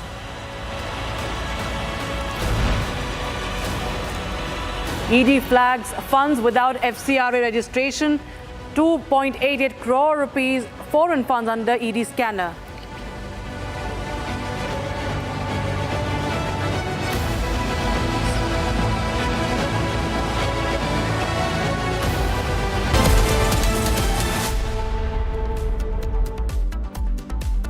Very warm welcome. You're watching Super Prime Time with me, Rakta Mishra, and we start with the story coming in, viewers, from Sirsa, where after 17 releases, 17 times he's been out of jail. He's a rape convict, and he happens to be the Data Satcha Sauda chief. We're talking about Gurmeet Ram Rahim Singh. He's out on furlough yet again. He's been multiple times out on parole as well. The convicted rapist serving a 20-year sentence for raping 2 women disciples has been granted another 21-day temporary release. This is Ram Rahim's 17th temporary release since he was jailed in 2017. And what makes this release significant is that, unlike several earlier outings at Barnawa in Uttar Pradesh, he is once again being allowed to stay at the Sirsa headquarters. Here's a report.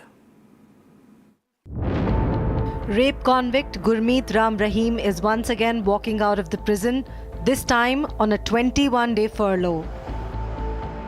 Over the years, he has repeatedly been granted parole or furlough, triggering questions over how many times a convicted prisoner can be allowed temporary freedom.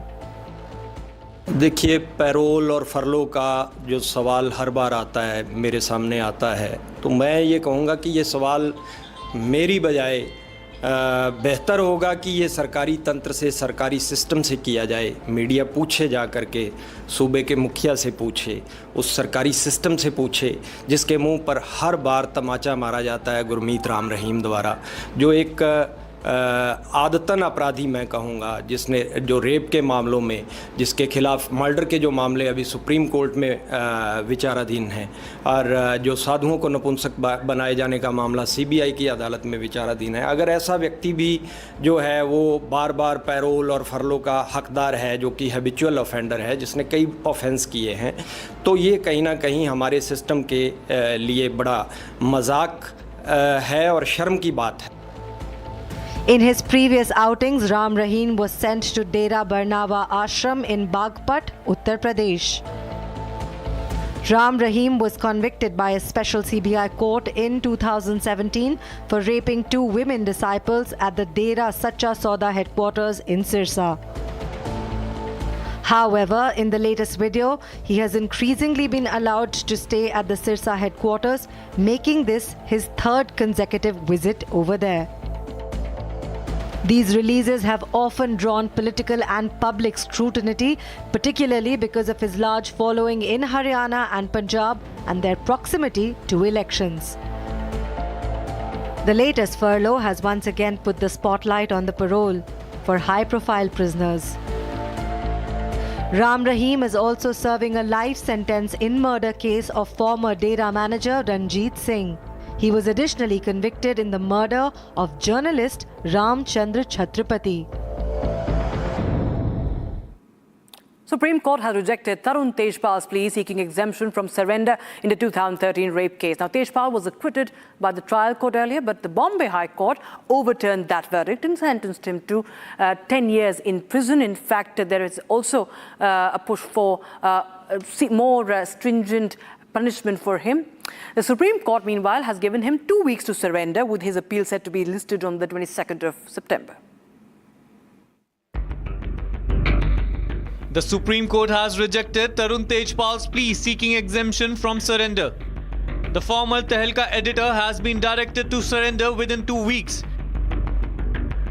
Tejpal had approached the Supreme Court against the Bombay High Court judgment, convicting him and sentencing him to a 10 years rigorous imprisonment in the 2013 rape case. Appearing for Tejpal, former Congress leader and advocate Kapil Sibbal argued that there was no point sending him to prison before his appeal was heard. The Supreme Court has rejected former Tehelka editor Tarun Tejpal's plea seeking exemption from surrender in the 2013 sexual assault case. The court has directed Tejpal to surrender within 2 weeks. This comes after the Bombay High Court overturned his acquittal and convicted him, sentencing him to 10 years in prison. Tejpal has challenged the Bombay High Court verdict in the Supreme Court. The Goa government, meanwhile, is seeking enhancement of his sentence to life imprisonment. So for now, Tejpal will have to surrender, while his main challenge against the conviction continues before the Supreme Court. Sibbal argued that there is no misconduct on part of Tejpal that has been reported, even going on to say that Tejpal and the victim have moved on. The court, however, said it would consider the nature of the offence and the period of sentence. Tejpal has now been given 2 weeks to surrender and file his surrender certificate. The court said his appeal will be listed on September 22 if the certificate is filed by then. Meanwhile, the Goa government is also challenging the 10-year sentence, calling it grossly disproportionate and seeking the maximum punishment. Meanwhile, daughter of BJP MLA from Karnataka, B. Suresh Gowda, is facing an FIR now after clash with PSI Savita Patil at a temple in Karnataka. Now, his daughter, of course, now is this video is causing a public outrage, and this incident followed over an argument over delayed darshan with a complaint alleging abuse, assault and obstruction of duty. CCTV footage captures the confrontation. Counter-complaint has been also filed by Aishwarya, the daughter of the MLA. Now, this, of course, raises the question whether the VIP privilege takes precedence over rules and protocol. An FIR has been registered against the BJP MLA B. Suresh Gowda's daughter, Aishwarya, over a clash with a police officer at a temple in Srirangapatna, Karnataka. The incident took place around 8:15 p.m. on August 12 during Bhima Amavasya celebrations when PSI Savita B. Patil was deployed for security duty. According to the complainant, Aishwarya allegedly abused and slapped the PSI, assaulted her, obstructed her duty and issued threats following an argument over a delay in allowing darshan. CCTV footage shows Aishwarya and the PSI arguing before Aishwarya appears to slap the officer, who then strikes back. Others intervene to separate them.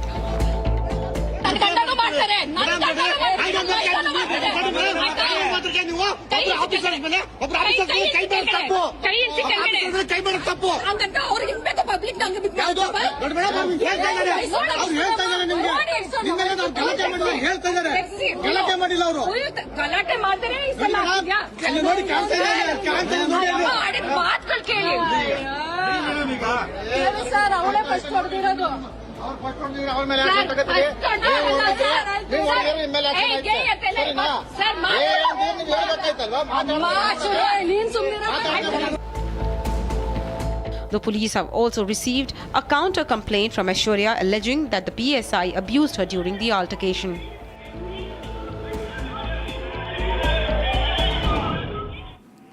Now, a fresh political storm is brewing at Jadavpur University of Kolkata. Now, West Bengal Chief Minister Shubhendu Adhikari has ordered a probe on what he calls the objectionable and anti-national graffiti inside the university hostel. The move comes after clashes between SFI, that is the left student wing, and ABP supporters, the right student wing, rocked the campus. Chief Minister now wants the university to identify those behind the controversial writings and take strict action.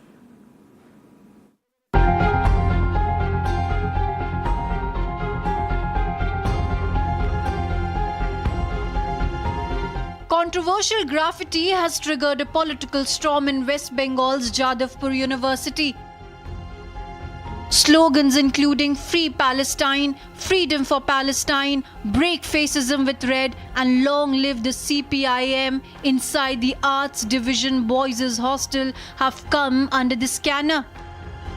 Controversial posters and photos have surfaced on the wall of various parts of Jadavpur University. This is the picture, and these photographs and videos of the material have already reached the Chief Minister's office. Several such images have reportedly been painted on the walls of Jadavpur University campus. Following allegations of anti-national activities, Chief Minister Shubhendu Adhikari has directed that the entire matter be investigated on the ground by visiting the spot. The Vice Chancellor of Jadavpur University and officials of Higher Education Department have been instructed to conduct an on-site investigation. And West Bengal Chief Minister Shubhendu Adhikari is now demanding answers. The Chief Minister of West Bengal has directed Jadavpur University authorities to conduct an inquiry and physically verify the hostel premises. Adhikari shared a video of the graffiti on social media platform X. Shubhendu called the writings objectionable, sociopathic, violent and anti-national. He made it clear educational campuses cannot become platforms for propaganda on anti-India sentiment. अभी तक normal situation ही है जो problem हुआ था उसको solve करने के लिए जो क्वेश्चंस लेना पड़ा हम लोग ले रहे हैं। Inquiry commission was formed and police को जो हेल्प चाहिए हम लोग किया है, उन लोग को जो कोऑपरेशन जो यूनिवर्सिटी पार्ट से है हम लोग फुल्ली कोऑपरेट करेंगे। Following this, the university authorities have been asked to get to the ground, identify those involved and act against the culprits. This comes amid the clash that broke out between activists of the Students' Federation of India, the student wing of the CPIM and ABVP on August 19 and 20th outside Jadavpur University. तो जब ABVP वाला गया तो वहाँ पे GB करके account जो signatory है वो उसका स्क्रीनशॉट भी आप देख सकते हैं। वो सिग्नेचर करने की जो वो है वो सिलेक्शन करने वाला था, तो उसने बोला कि ये this is not the legal process, if you want to select this then you have to go for election and let us go together to the dean of students and let them decide that when they will conduct the election. But वो लोग इस बात पे उन पर चढ़ाव हो गया है, तो चढ़ाव होकर उनको मारा भी है। उसके बाद वो लोग हॉस्पिटल एडमिट है और उसके बाद आप लोग सभी जानते हैं कि क्या क्या हो रहा है। और ये एक ऐसा तस्वीर है जो जहाँ पे ये लोगों को ये रिप्रेजेंट करता है कि इनको देश के बारे में चिंता नहीं है, बाहर के बारे में ज़्यादा चिंता है। तो ये देश के लिए सोचता है या बाहर के लिए, आपको ज़्यादा मतलब आपको सोचना चाहिए। लेकिन वेस्ट बंगाल गवर्नमेंट वर्तमान सरकार ने जो स्टेप ले रहा है इसके ऊपर उसका क्या कार्यक्रम है? वो लोग बहुत डरे हुए हैं, बहुत डरे हुए हैं, रात में छुपे हुए थे, ठीक है। लेकिन ये बात स्पष्ट है, अगर हमारे ABVP के किसी भी कार्यकर्ता पे एक भी आँचड़ आएगा, जो करना है हम करेंगे। एकदम सिंपल क्लियर मैसेज है। और गवर्नमेंट हमारे साथ है, जो क्योंकि हम लोग लीगल है इसीलिए गवर्नमेंट हमारे साथ। And now, with controversial graffiti adding fuel to the fire, the Chief Minister has described educational institutions as sacred spaces for learning, academic excellence and nation building, and has warned that there will be zero tolerance towards anti-national activities on university premises. Shocking food safety concern has now surfaced at Paul Bakery. Now, a Pune resident has allegedly found a maggot in a pastry purchase from the outlet at Phoenix Market City. And this comes after a similar claim had emerged from Paul's outlet at One Horizon Centre in Gurugram of Haryana, where a customer allegedly found a live worm inside his sandwich. Both incidents raising serious questions about food quality and hygiene.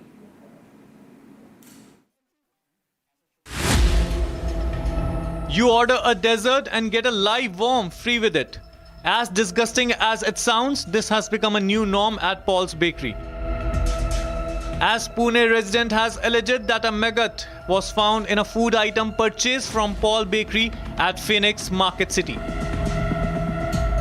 This has raised fresh concerns over food safety, hygiene and quality standards at the establishment. The video going viral on social media shows what appears to be a worm moving inside the pastry. The Pune incident comes shortly after a similar food safety concern surfaced at Paul's One Horizon Centre outlet in Gurugram.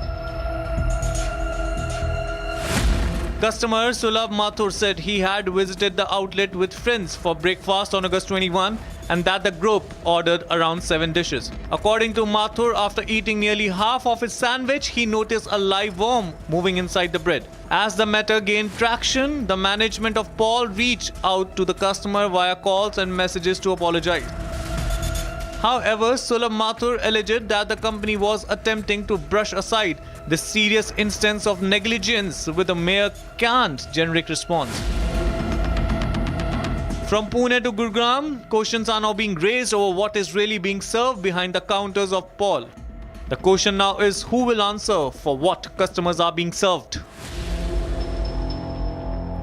And India is easing regulatory hurdles for global semiconductor makers, with Commerce Minister Piyush Goyal announcing exemptions from BIS certification for equipment and components imported for manufacturing. Now, this follows concerns from Japanese chip makers over delays and is aimed at making India a more attractive high-tech manufacturing hub. India is making a big push to deepen its economic partnership with Japan. Commerce and Industry Minister Piyush Goyal is in Japan, leading India's largest ever business delegation to the country. From semiconductors and AI to manufacturing and clean energy, Goyal is pitching India as the next big destination for Japanese investment. we expect our semiconductor demand to now grow up to $150 billion by 2032. In design and engineering talent, India can offer significant support, as was mentioned by several of you. We are now rapidly expanding, particularly in the fabrication and packaging ecosystem. We have given significant government incentives. The Semicon 1 gave about $10 billion and has seeded investments of roughly $19 billion in this industry through 13 projects which have been approved. We have recently committed another $15 billion for Semicon 2 and are committed to giving even more once we exhaust this $15 billion.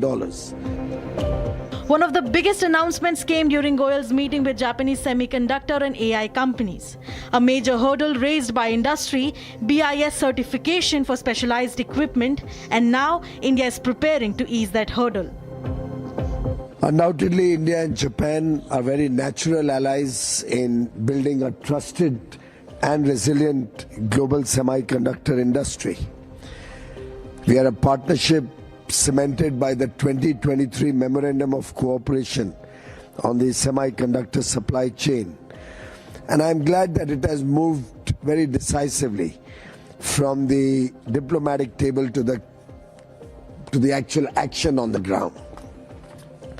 I think many of you have highlighted several complementary aspects of this relationship. If I may somewhat summarize it, India is a large and growing electronics market. We expect our semiconductor demand to now grow up to $150 billion by 2032. In Tokyo, Piyush Goyal also met his Japanese counterpart. The focus: more trade, more investment, deeper industrial cooperation. Both sides discussed giving fresh momentum to the shared ambition of attracting 10 trillion yen in Japanese investment into India over this decade. Do believe that the intention on both sides is very strong. Both our leaders have discussed this issue in great detail during the visit of Her Excellency the Prime Minister of Japan, Ms. Sene, to India last month. And all the 6 pillars, the first pillar of design, where we aim to develop IPs, design of chips and systems, and work with India as a key semiconductor chip design partner country. Goyal says semiconductor demand in India could surge to $150 billion by 2032. The stakes are already massive. India-Japan merchandise trade touched around $27.5 billion in fiscal year 2025-2026. Japan is also India's 5th largest source of FDI. Now, New Delhi wants to take that relationship to the next level. And that's all we could pack in this edition of the Super Prime Time, with time for the debate at 8 p.m. Thanks for watching.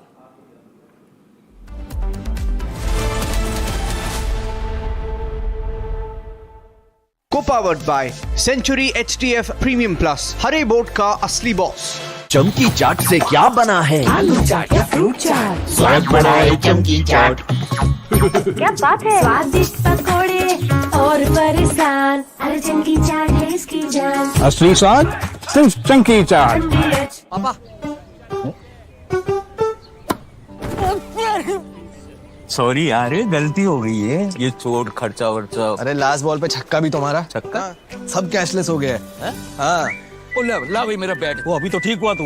Charge हुआ यार। Bat किसका है?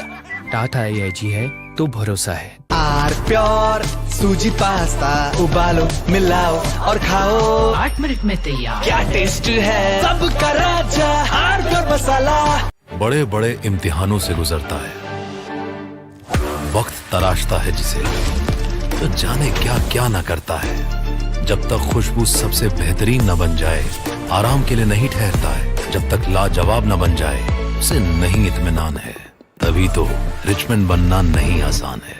चमकी चाट से क्या बना है? Sandwich लस्सी और छाछ हर घूंट में चमकी चाट। ड्राई फ्रूट और दही बड़े। चमकी चाट से स्वाद बढ़े। असली स्वाद सिर्फ chunky chaat. Electricity bill paid. Really? Your mobile recharge is done. How? Make all kinds of payments using the Bheem Payments app and get cashback of up to ₹300 every month. Use Bheem app to pay. It's the Mahi way. कुछ तो सस्ता लो, सब बढ़िया लो। इसमें क्या खास बात है? थोड़े में ज्यादा स्वाद, यही तो है इसकी खास बात। I wake up wearing someone else again. Don't let it slip. I'm losing. I don't wanna be safe anymore. Underneath, there's a Finding myself. That's my moment of Sarah. चमकी चाट से क्या बना है? सैंडविच लस्सी और छाछ हर घूंट में चमकी चाट। अब बताओ स्वाद आया? असली स्वाद सिर्फ चंकी चाट। पापा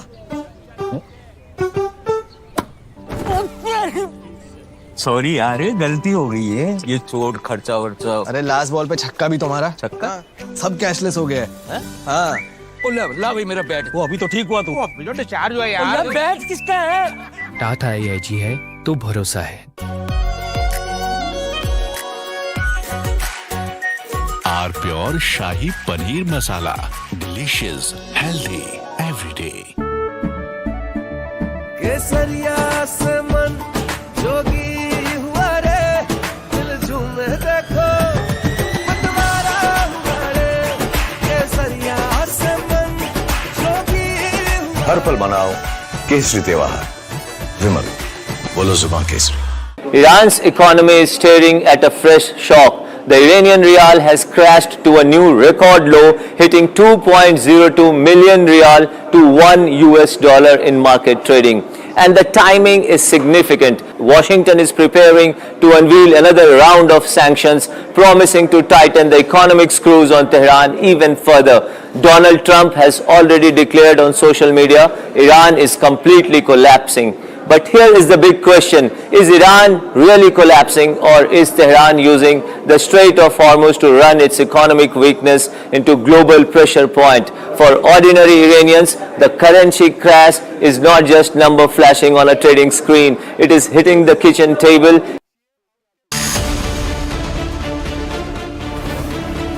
Bigger crackdown on FCRA loading. Another dollars for conversion racket. FCRA crackdown from Bastar to Jaipur. Debating tonight at 8 p.m. Presenting by Zoho Business Software, trusted by 15 crore users. Berger Paints, Rang Bana Rahe. Powered by Century HTF Premium Plus, Hare Boat Ka Asli Boss. Co-powered by SBI General Insurance, चुनिए भरोसा अपनों सा। Co-powered by Crystal Crop Protection, देश का किसान, देश का hero.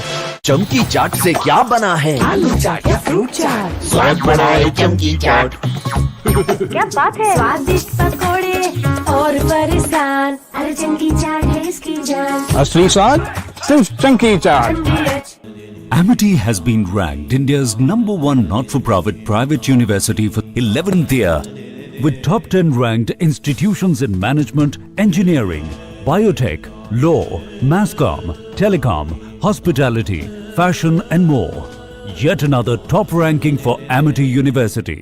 Are pure sooji pasta, उबालो मिलाओ और खाओ। 8 मिनट में तैयार। क्या टेस्ट है सब का राजा, आर प्योर मसाला। ऑप्टोरोमा मैनुअल वाइंडिंग 4 लोगों के पास है ये। कुछ इससे भी अनोखा। कमला पसंद, सिर्फ एक अनोखा स्वाद। कमला पसंद पान मसाला। चमकी चाट से क्या बना है? सैंडविच लस्सी और छाछ हर घूंट में चमकी चाट। ड्राई फ्रूट और दही बड़े। चमकी चाट से स्वाद बढ़े। असली स्वाद सिर्फ चंकी चाट। बेस्ट हरा बोर्ड दिखाना। सबसे dependable century HDF premium plus. Trial लूंगा। श्योर। वाटर रेजिस्टेंट है, स्ट्रॉन्ग है, high density wood fibre structure, advance German adhesive bonding, solid defence, trial में पास। सेंचुरी के 40 सालों का भरोसा, हरे बोर्ड का असली boss. Century HDF premium plus. कुछ तो सस्ता लो, सब बढ़िया लो। इसमें क्या खास बात है? थोड़े में ज्यादा स्वाद, यही तो है इसकी खास बात। मसाला।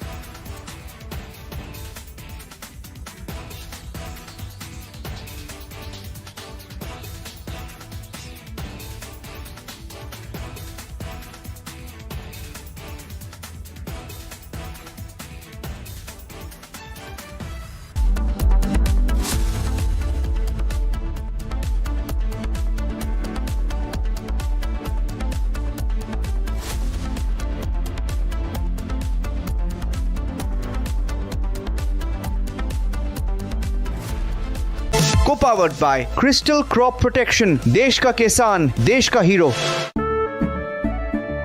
केसरिया से मन जोगी हुआ रे, दिल झूमे देखो मतवारा हुआ रे।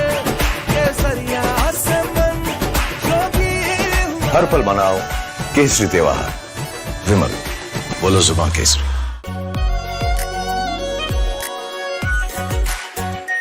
Are pure shahi paneer masala, delicious, healthy everyday. AU savings account में मिलते हैं amazing benefits, paperless banking and higher interest, वो भी हर महीने। Money money money money every month. सोच बदलो और बैंक भी। चमकी चाट से क्या बना है? सैंडविच, लस्सी और छाछ। हर घूंट में चमकी चाट। अब बताओ स्वाद आया? असली स्वाद सिर्फ चंकी चाट। पापा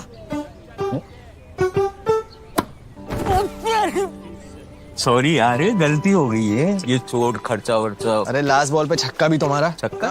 सब कैशलेस हो गया है। हाँ, ला भाई मेरा बैट। वो अभी तो ठीक हुआ तू। जो डिस्चार्ज हुआ यार। बैट किसका है? टाटा AIG है तो भरोसा है। आर प्योर सूजी पास्ता, उबालो मिलाओ और खाओ। 8 मिनट में तैयार। क्या टेस्ट है, सब करा।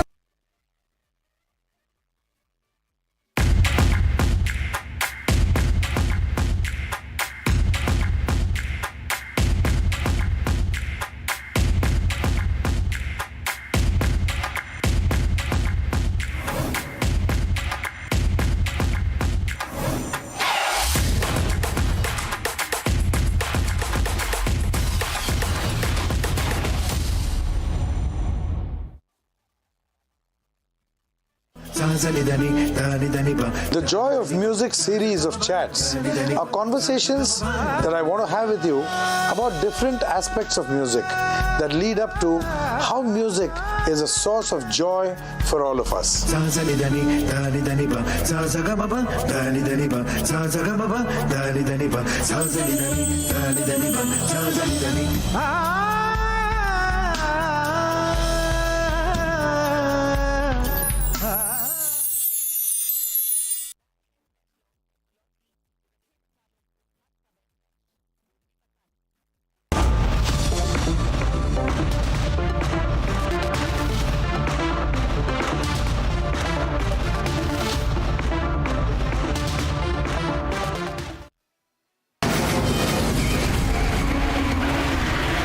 From the Republic Media Network headquarters, it's time for the debate.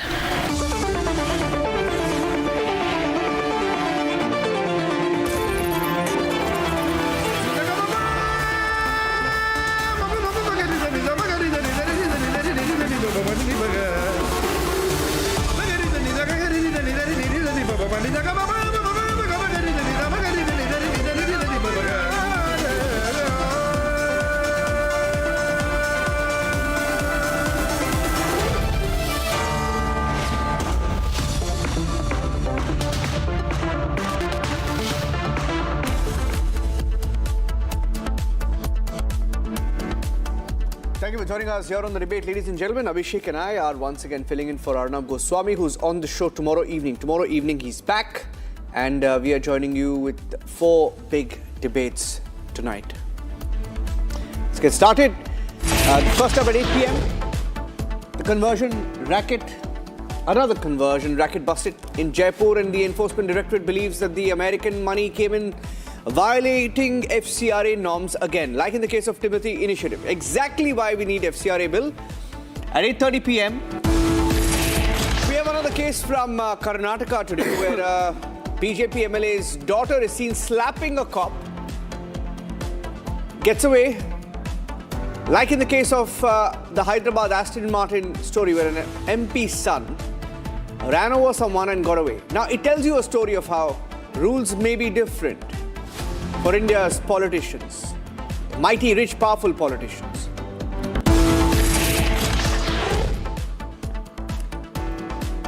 And the war on Dimagi Naxals, Suvendu Adhikari has begun a crackdown.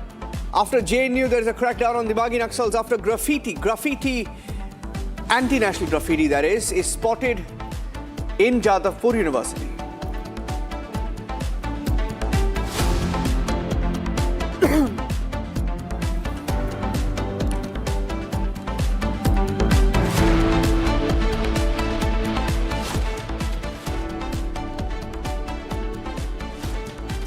All right, friends, it's a heady cocktail of crime, corruption, and sovereignty issues, with the Enforcement Directorate, in fact, cracking a case of conversions in Jaipur.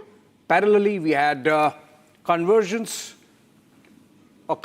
ring rather, being busted right there in the national capital, right under the nose of the union government. And that really gives you an idea of the scale and ambition, so to say, of these conversion syndicates, backed by foreign elements, many a times the leads running all the way to the United States. Like we did in Republic Network's investigation a month and a half back, from Bastar to Boston, it's a mafioso operation aimed at harvesting of souls in India, and that's our focus. Is that the reason why the FCRA regulations are being objected to and protested against?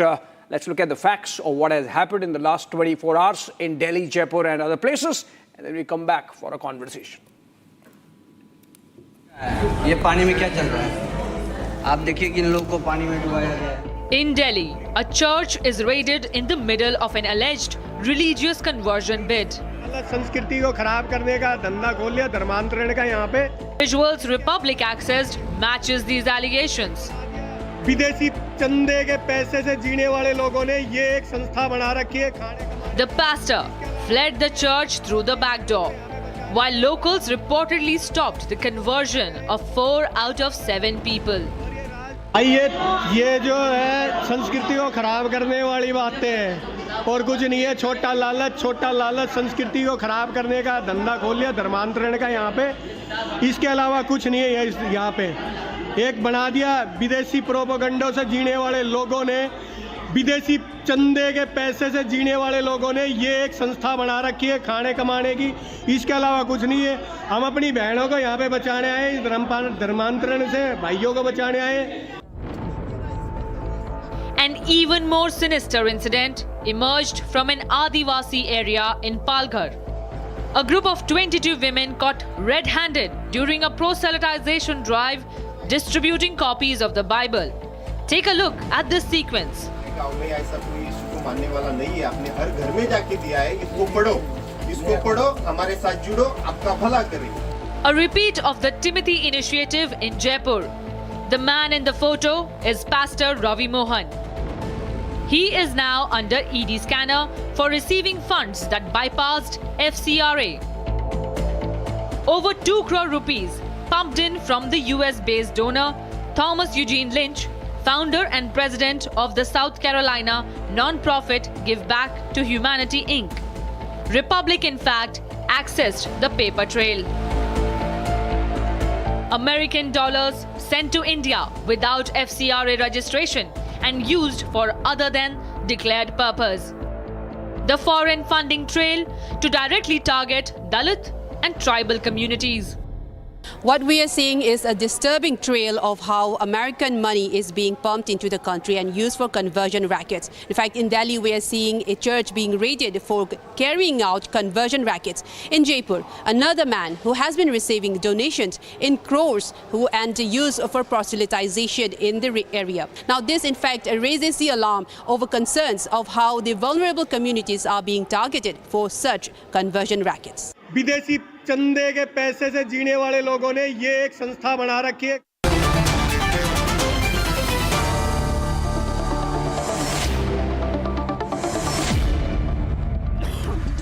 Okay, this is a very serious issue and that's why we are addressing it again. I have Tuhin Suna, who's a national spokesperson of the BJP. V. Subramaniam is a political analyst. I have Father Adrian Mascarenhas, who's a director, formation of young seminarian for Archdiocese of Bengaluru. Father R. Martin Anthony, who's a parish priest of Vikravandi, Archdiocese of Pondicherry and Cuddalore. And Sham Prasad Meka of the Congress Party joining us live from Hyderabad. Hi, Sham. I want to start with, let me start with Father Adrian Mascarenhas. Father, it's a problem. See, I have the Enforcement Directorate press release in front of me, okay? So we had done this, investigation when we sent a reporter to Chhattisgarh when the Timothy Initiative investigation was on.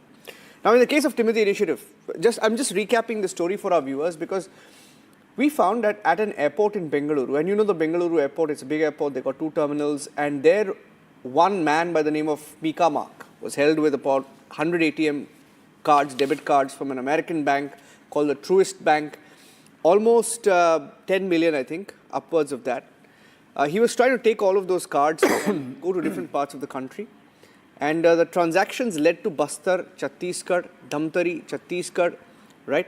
And in one particular ATM, upwards of 6 crore was withdrawn just right next to one of the churches whose FCRA was banned, okay, in the year 2023, 2022. It's, there's a history of that. Now, I don't want to get into more detail, but I'll only tell you that this is the second case where we have, and I have it in front of me here. The Enforcement Directorate has said in Jaipur that upwards of 2 crore rupees was received without FCRA registration and other than declared purpose. And there's a pastor by the name of Ravi Mohan Pahadia. And he got this money from a US-based donor. Once again, like in the case of Timothy Initiative, which was based in North Carolina. Yeah. This one's south. Yeah. US-based donor named Thomas Eugene Lynch. And this was for proselytization, conversion activities, and they targeted specifically SC Valmiki, that is Scheduled Caste Valmiki, Scheduled Tribe, ST Bhil communities in Jaipur, and tribal-dominated South Rajasthan respectively. So, my question to you is, Father, is there a real problem that we have at hand to address, to bring in the FCRA bill? Now, FCRA was not cleared for these groups that I just mentioned. Okay, so thank you for having me on the debate. See, I'd like to say it's not one problem, but several. The first problem is the ED itself, which has been given a rap by the Supreme Court last year for baseless accusations in the Chhattisgarh case, Chhattisgarh liquor scam case. And it says that there's a pattern in the behavior of the ED, which somewhat reduces its credibility. They turn the investigation itself into a punishment. So they bypass, in a way, the court process by punishing the person even without a proper trial. And so this was observed by the SC. I suggest that that should also be looked into. The ED has this pattern of behavior. So anyway, putting that aside, supposing the ED has a credible allegation against this particular group or this racket, as you call it. Now, even then, the FCRA does not address this issue because the FCRA is only the amendments introduced recently have nothing to do with funds which are coming bypassing the FCRA regulations. They are only with funds which come through the FCRA, and they are targeting the organizations which are doing good work through the FCRA funds. They are not addressing the issue of foreign funds coming by other illegal means, and that has not been addressed by the current change in the FCRA rule or so on. And I suggest that this is an important issue to be maybe investigated about funds which are bypassing the FCRA. But the FCRA itself is a draconian law, and it's not a very good way of handling the situation. Thirdly, the issue of proselytization. Yes, we know that people have different agendas, which may be even anti-national. And the Indian church is not in favor of this by and large, but maybe there are some foreign agencies which get involved in this. So if you look at the Indian denominations, the Catholic Church, mainline Protestant churches, They don't indulge in any illegal activities of this nature, and we all maintain FCRA for our foreign funds, and we do things according to the regulations. Now, besides this, the thing is, the problem with this proselytization issue is that even impeded, and so people's fundamental rights are being severely affected. I wasn't you see, for example, this person calls it. I wasn't referring to legitimate culture. I wasn't referring to legitimate. The will to convert, right? I'm talking about coercion. Illegal, yeah. So and even otherwise, Father, there's a problem if an American. Yeah, Abhishek will take it from here. Abhishek, if an American sends in forward, you said this is a draconian law. This has existed on the statutes since. No, the amendments are making it draconian. For example, now you cannot just surrender your foreign contribution. You have to surrender it along with the assets. Like, for example, if I say past 10 years I'm receiving FCRA funds, can I just complete my point, please? That's a bit of a misinterpretation. Misinformed, Father. That's a bit of a misinterpretation. My point, please? See, now what has happened is the present law says there's no option of surrendering your FCRA account unless you're willing to part with the assets as well generated by FCRA. No. So the present amendment. I think check that up because I'm sure about it. There is no way of backing out from FCRA and saying maybe for the past 5 years I needed and now I don't need. There's no option of exiting from FCRA unless you lose your assets. So that's why I call it draconian. I think that's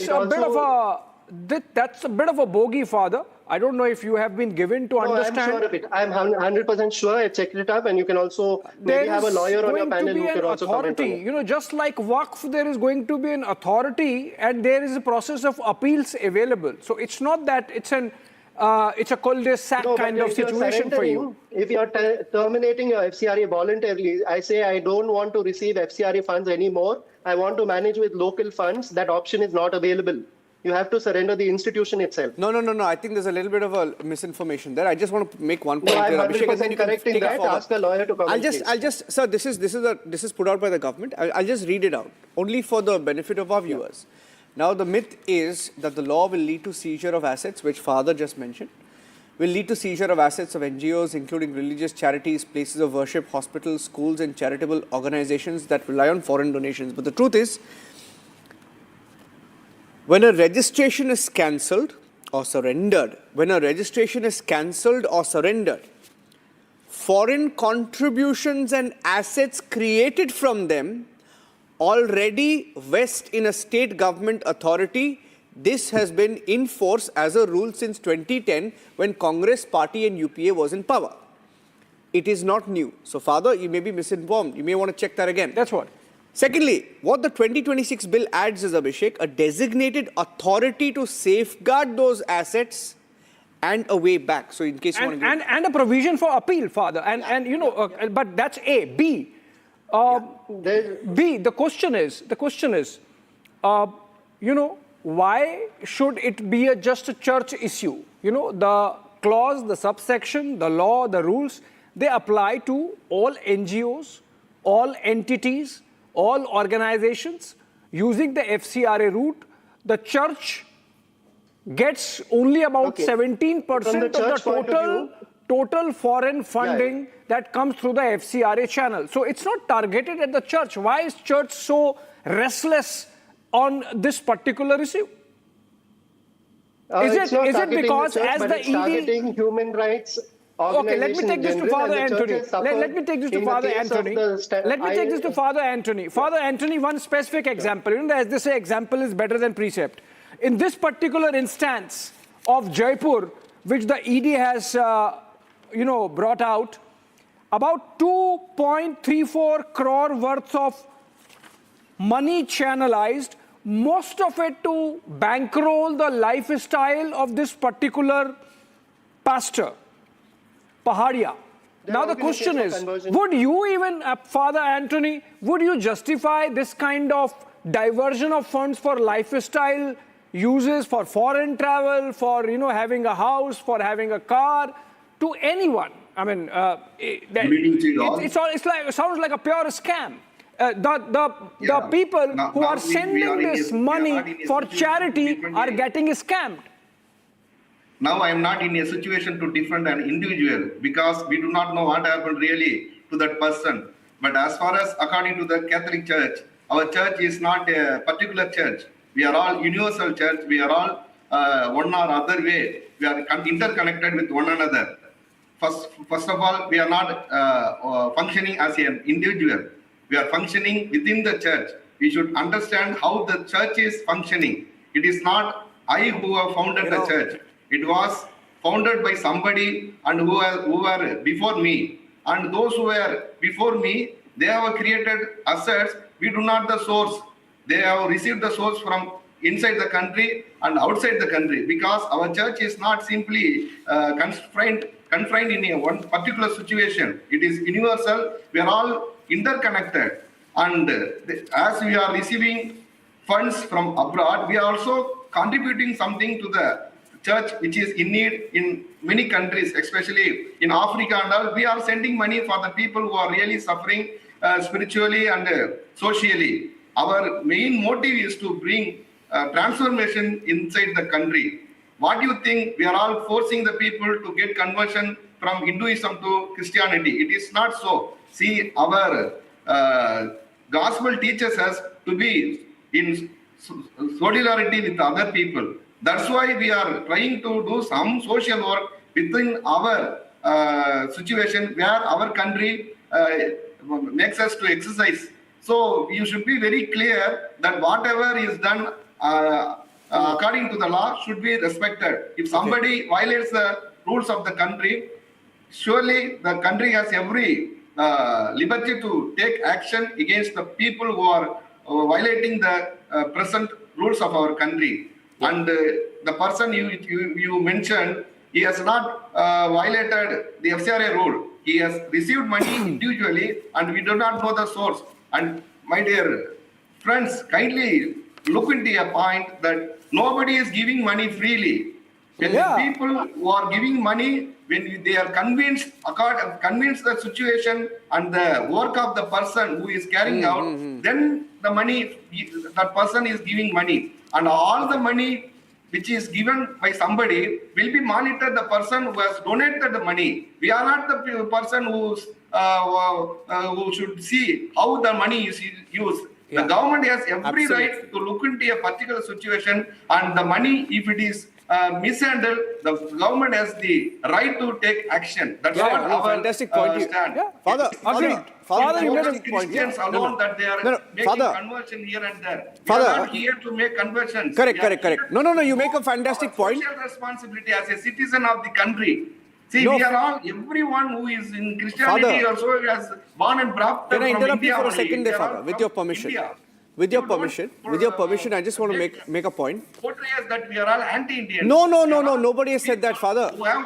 Father, you're loyal towards our nation. No, nobody has said that. With due respect to you, Father, none of us have said that. None of us, neither Abhishek nor I have used such words. The medias are portraying No. I don't know which media you're talking about. I'll please run the other visuals also, please. 1 minute, Father. Now, I don't know which media you're referring to. Okay, sir? I have quoted word by word, investigation, ongoing. 1 minute, hear me out. Father, the agency of the government has every right to look into a Father, particular hear me out. situation and take action. We are No, not you have to above be the law. patient with me for a second. We should all abide by the law. Now, I want to make 3 points. Three points, okay? Point number 1, if you heard Father Adrian Mascarenhas carefully, he himself has said, Catholic and Protestant Church, we have a problem with some churches. He says some people do it, not all of us. He says that. He admits. Thereby, he also admits that there is a problem with some sections or some churches or some missionaries. Now, I don't know. I'm not getting into that, okay? Right? He admits. Even he knows it. Point number 2. What is the ED saying here? ED is not saying that the money is going for the wrong purposes or is being scammed. That is one part. Now, what ED has also said, Father, as per the rules, ED has said that point number 1, 2 crore received without having FCA registration, okay? And other than declared purpose. Point number 1, 1 minute. Point number 2, ED also says, prima facie revealed that he is in regular touch with foreign nationals engaged in organizing meetings, religious gathering for proselytization activities among the underprivileged or tribal people of various states and on their instructions. Now, this, I want to tell you one thing. Because you were a little defensive, and I'll tell you one thing. Nobody is calling anybody names, okay?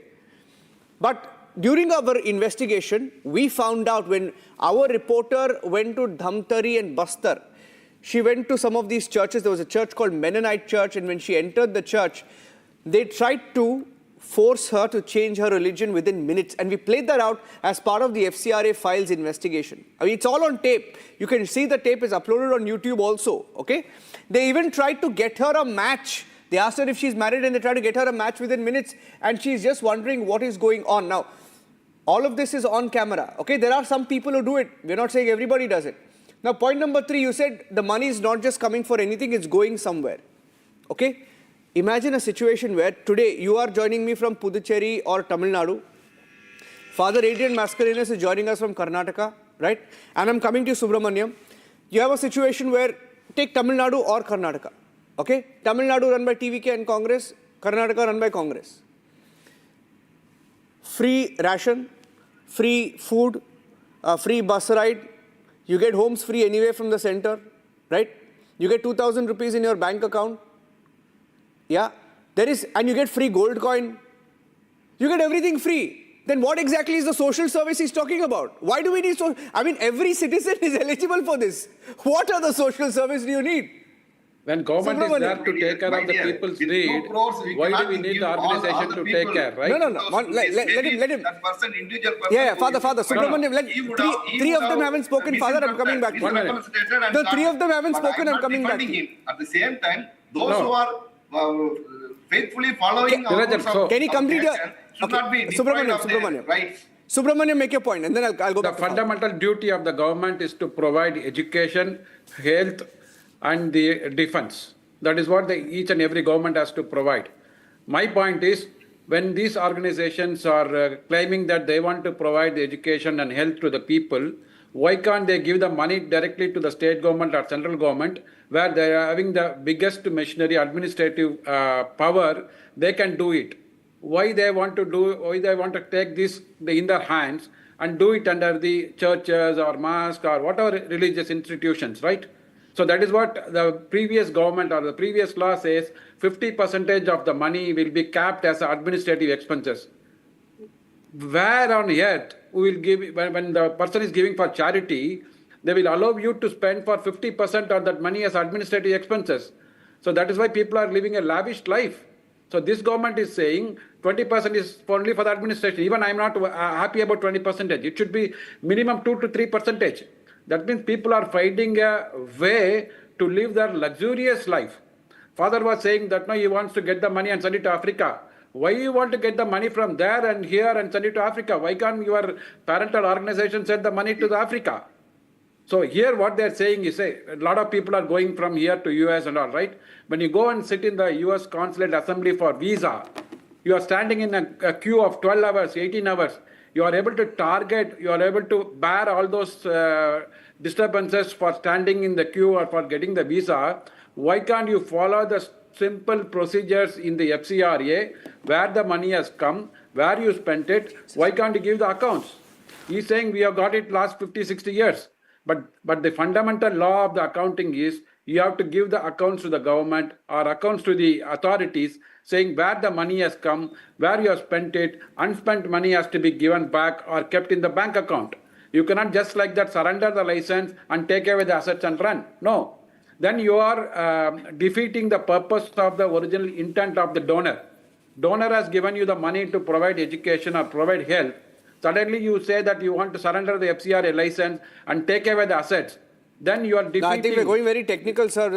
You're being very technical. Now all of you are getting stuck in the FCRA debate. I think I mentioned... No, I'm saying conversion. Okay, you take the conversion, right? What was the India's population when we got independence? What is the percentage of population of Christianity? What is the population of Hinduism? What is the population of Muslims? So how they grown from, let's say, 10% to 15%? How the Hinduism gone down from 85 to 79%? Mr. Subramanian, see, let's not get into these numbers. You see, because there is an element of camouflage also. So, for example, in most of the tribal areas, those tribal converts do not identify themselves as Christian because then they end up losing the scheduled tribe benefits. That's because of So, harassment. same applies to the SC with this idea of Dalit Christians. On record, you might not know the actual number, and hence that's a little difficult debate to get into. My question is to him.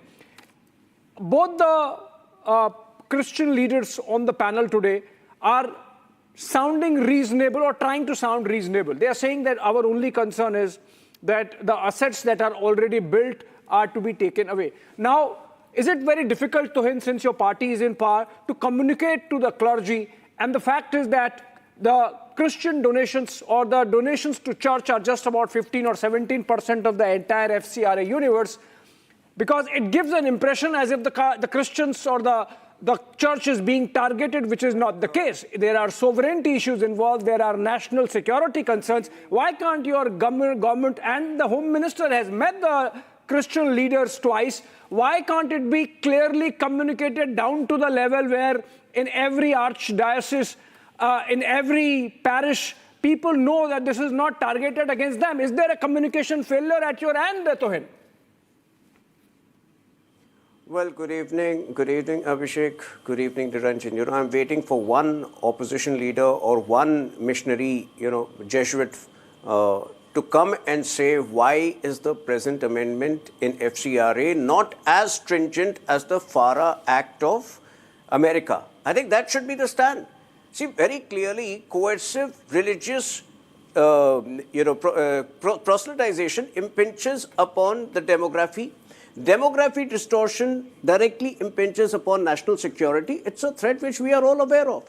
And the government has been very reasonable. The reason why it has gone to JPC, I think if you have a problem with the direct mention of circumventing proselytization activities, if you have a problem with streamlining the under 5 heads, the purposes for which foreign money can be spent, I think these are necessities, and I think you are being economical with the truth if you come on Republic and say you are reasonable, but you fundamentally oppose the bill. I think you must take a firmer stand. I think everybody must take a firmer stand and say that in the interest of the country we support the bill, but yes, the government will be reasonable, the very reason why it has gone to JPC. You talked about Chhattisgarh, and by the way, I must compliment Republic. Republic has been doing a fabulous job. The problem is, since I have worked on a book on Birsa Munda, let me tell you, this is a problem which has existed for the last 150 years in central India. And since you mentioned about scheduled tribe losing their reservation status, to my understanding, and you can verify that, scheduled tribes continue to avail of the benefit. They can legally avail of the benefits of reservation. That is scheduled caste which cannot. And that makes the scheduled tribe. And that makes the scheduled tribe population, the tribals, most vulnerable, which is why you see most of these proselytization activities happening in the tribal hamlets of Chhattisgarh, in Jharkhand, and in Andhra. And which is what we have to take a stand against, and which is what we are fighting in the interest of national security. Yeah, see, for example, Shyam Prasad Mekka, right? He hasn't spoken. Shyam Prasad Mekka, I'll give you 2 case studies because one of them spoke about demographic change, and I'm speaking only with statistics, okay? Nagaland, for example, like most of the northeastern states, there is a sudden demographic change, okay? I'm just taking 2 case studies. Nagaland, Christian population grew from 20% or less around 1947. It's about 90% today, 90, from 20 to 90%. Let me give you a Mizoram example.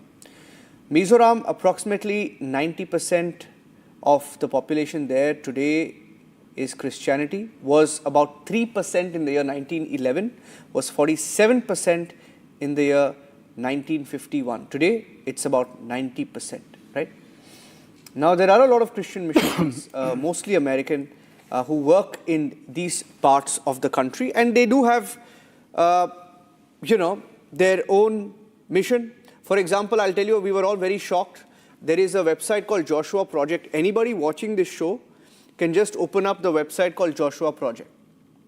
When you go to the Joshua Project website, I was shocked to see a map of India, and that map of India is so well demarcated, Abhishek.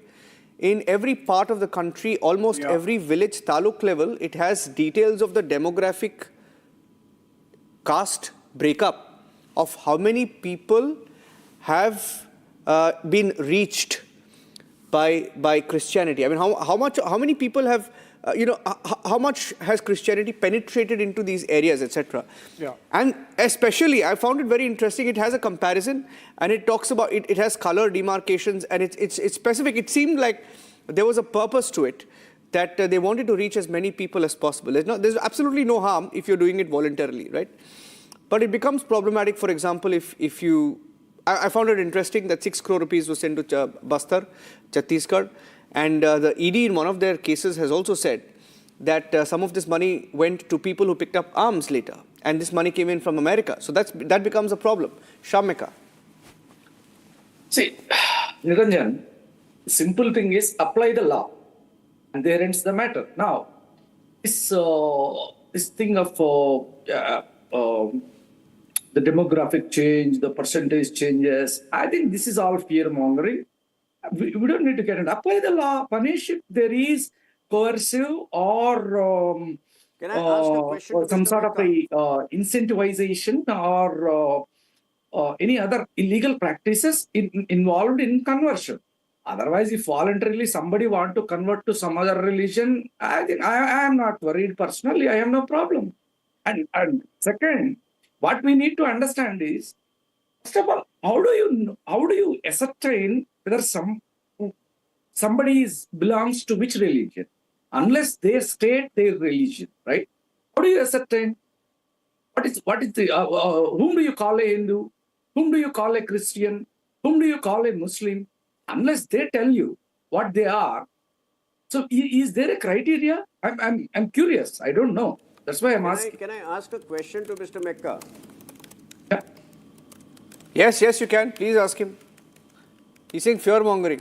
Statistics is fear-mongering. I didn't know that. But anyway, you can ask him a question. Mr. Mecca, your own government, the UPA government, had brought in a very important amendment in 2010 to the FCRA Act. Are you aware what exactly was that? Yeah, okay. Now we are trying to change it. That was limiting the term, limiting the registration term to 5 years. So when you are in power, you do all the necessary things, or at least try to, or put up a facade of doing the necessary things to protect India's sovereignty interests. When you are out of power, why do you oppose everything tooth and nail? Okay. See, what are we discussing? Are we discussing about the FCRA bill amendments? Right? So, and you want our stand, and you want to say we are unnecessarily, for the sake of opposing it? No, I disagree with all due respect. Okay, anyway, now it went to the JPC. Let's see what happens in the JPC, and it will finally come to the parliament, right? We will see. See, the fate will be the same. Waqf Amendment Act had also gone to JPC because we try to be inclusive, we try to be reasonable, but this will become a reality. So it is up to you to, be reasonable. It is up to you to not mislead the country. This law will become a reality, just like Waqf Amendment Act. When we, came up with the when we came up with the Waqf Amendment Act, you showed the same conceitedness that this will never get passed in Parliament. We showed how it will get passed. So, we are being reasonable. You should also stop misleading the country on this very important issue, unless you are hand in glove with the conversion mafia. Come on. See, come on. This is what you are doing misleading. I don't know. I'm sorry, sir, Mr. Mecca. I'll tell you, I'm very disappointed because there are so many congressmen who've gone on record in America to say that, if the FCRA bill is brought in, it will change the ties between America and India forever. Bilateral relationship will be affected. I wonder why any congressman sitting in East Coast or West Coast of America would be so bothered about FCRA bill that they're writing editorials there in America and sending, petitions to, Donald Trump, saying if the FCRA bill is brought in, that bilateral relations will change forever. And these are Republicans. These are not Democrats. So I'm a little surprised that, you're being so naive about it. My God, you're so naive. What is our naive? Shyam Prasad Mecca, our congressmen should be happy that this government is standing up to the United States. their congressman might be angry, but our congressman should be happy. I mean, but that seems not to be happening because there is a certain vote bank issue involved. But of course, there are elements of myths and misinformation in this entire debate. Hopefully, the government would go back to the drawing board in terms of communicating that these are myths, miscommunication or misunderstandings. They should be creased out. On that note, thank you so much, friends, for joining us. And we are moving on to a big one. We have a big breaking news update coming. Father, thank you for joining us. Thank you very much. I have a big breaking news now coming in. There's a reveal on the Kirana Hills, the Operation Sindoor strike that took place, ladies and gentlemen. The former Chief of Defence Staff, General Chauhan, Abhishek, this is a big one. Is this the first time that we are acknowledging it on Kirana Hills? This is second time. But earlier, it was only alluded to by some defense experts. This is first time that someone who was in the thick of things when Operation Sindoor happened, he was in fact India's Chief of Defense Staff. Till recently, he was Chief of Defense Staff during Operation Sindoor, and he has said, we might have hit Kirana Hills. Let's listen to him.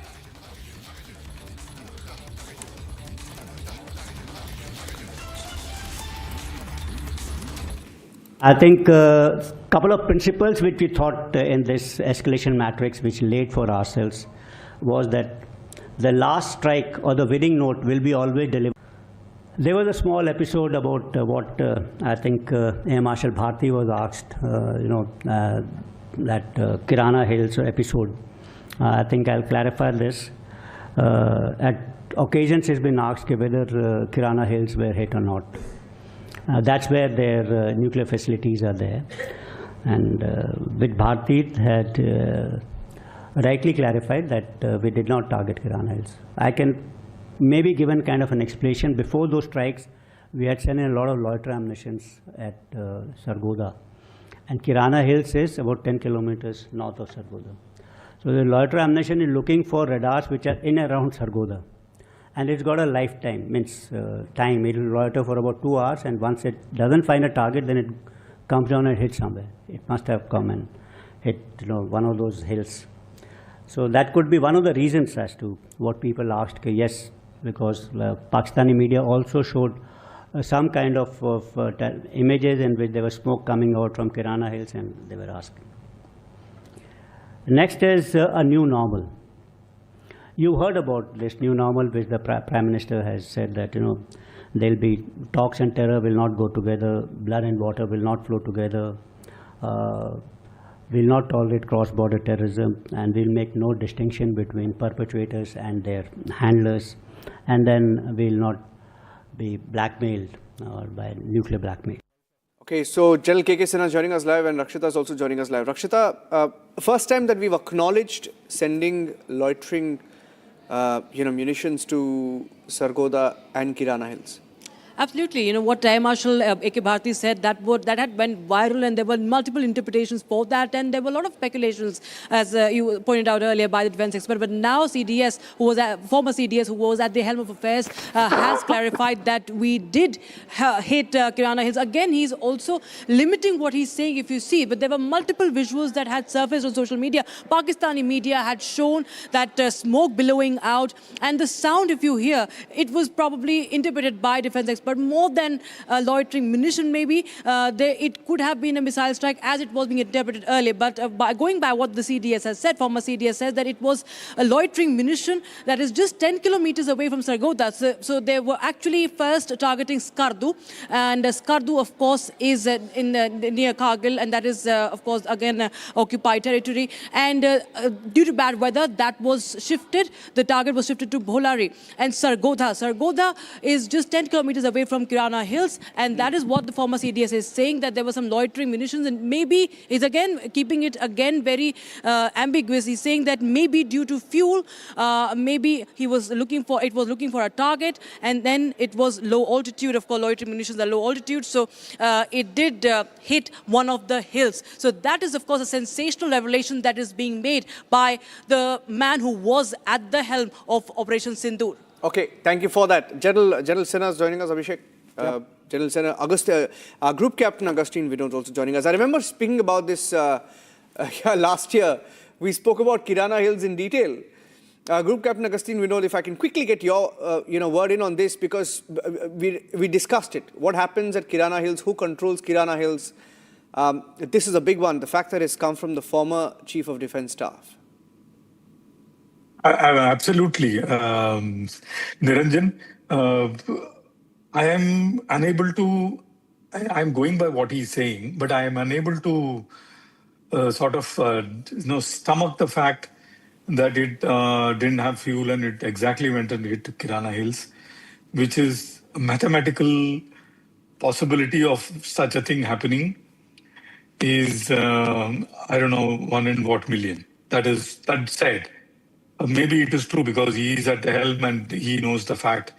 And post Kirana Hills, I remember discussing with you, a few aeroplanes flew from place A with those boric powder and all that. So what happened at Kirana Hills, whether the target that we are talking about got hit or not, did it,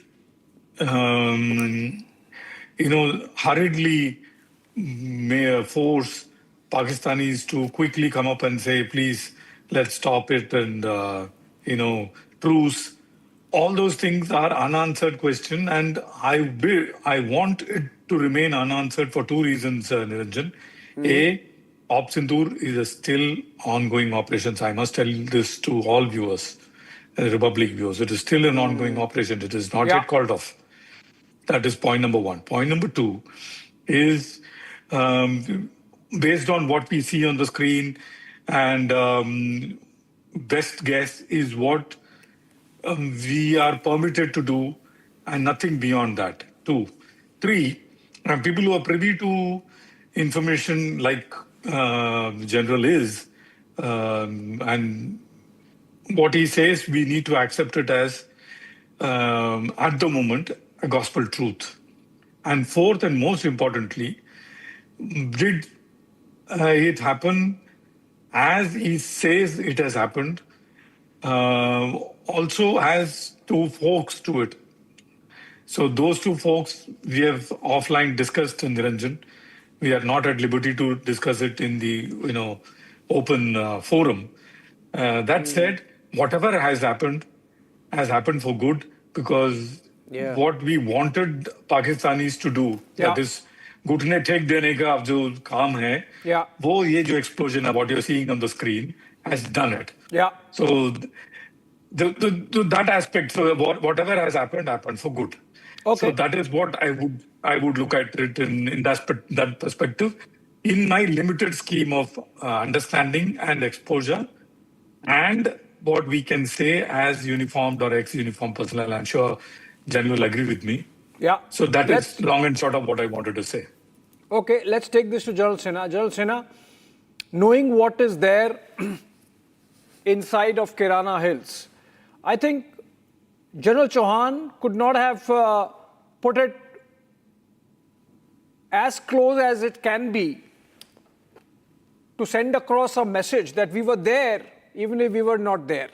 In that sense, Pakistan would have got the message. Of course, Pakistan got the message then, and Pakistan is getting underscoring of that message now.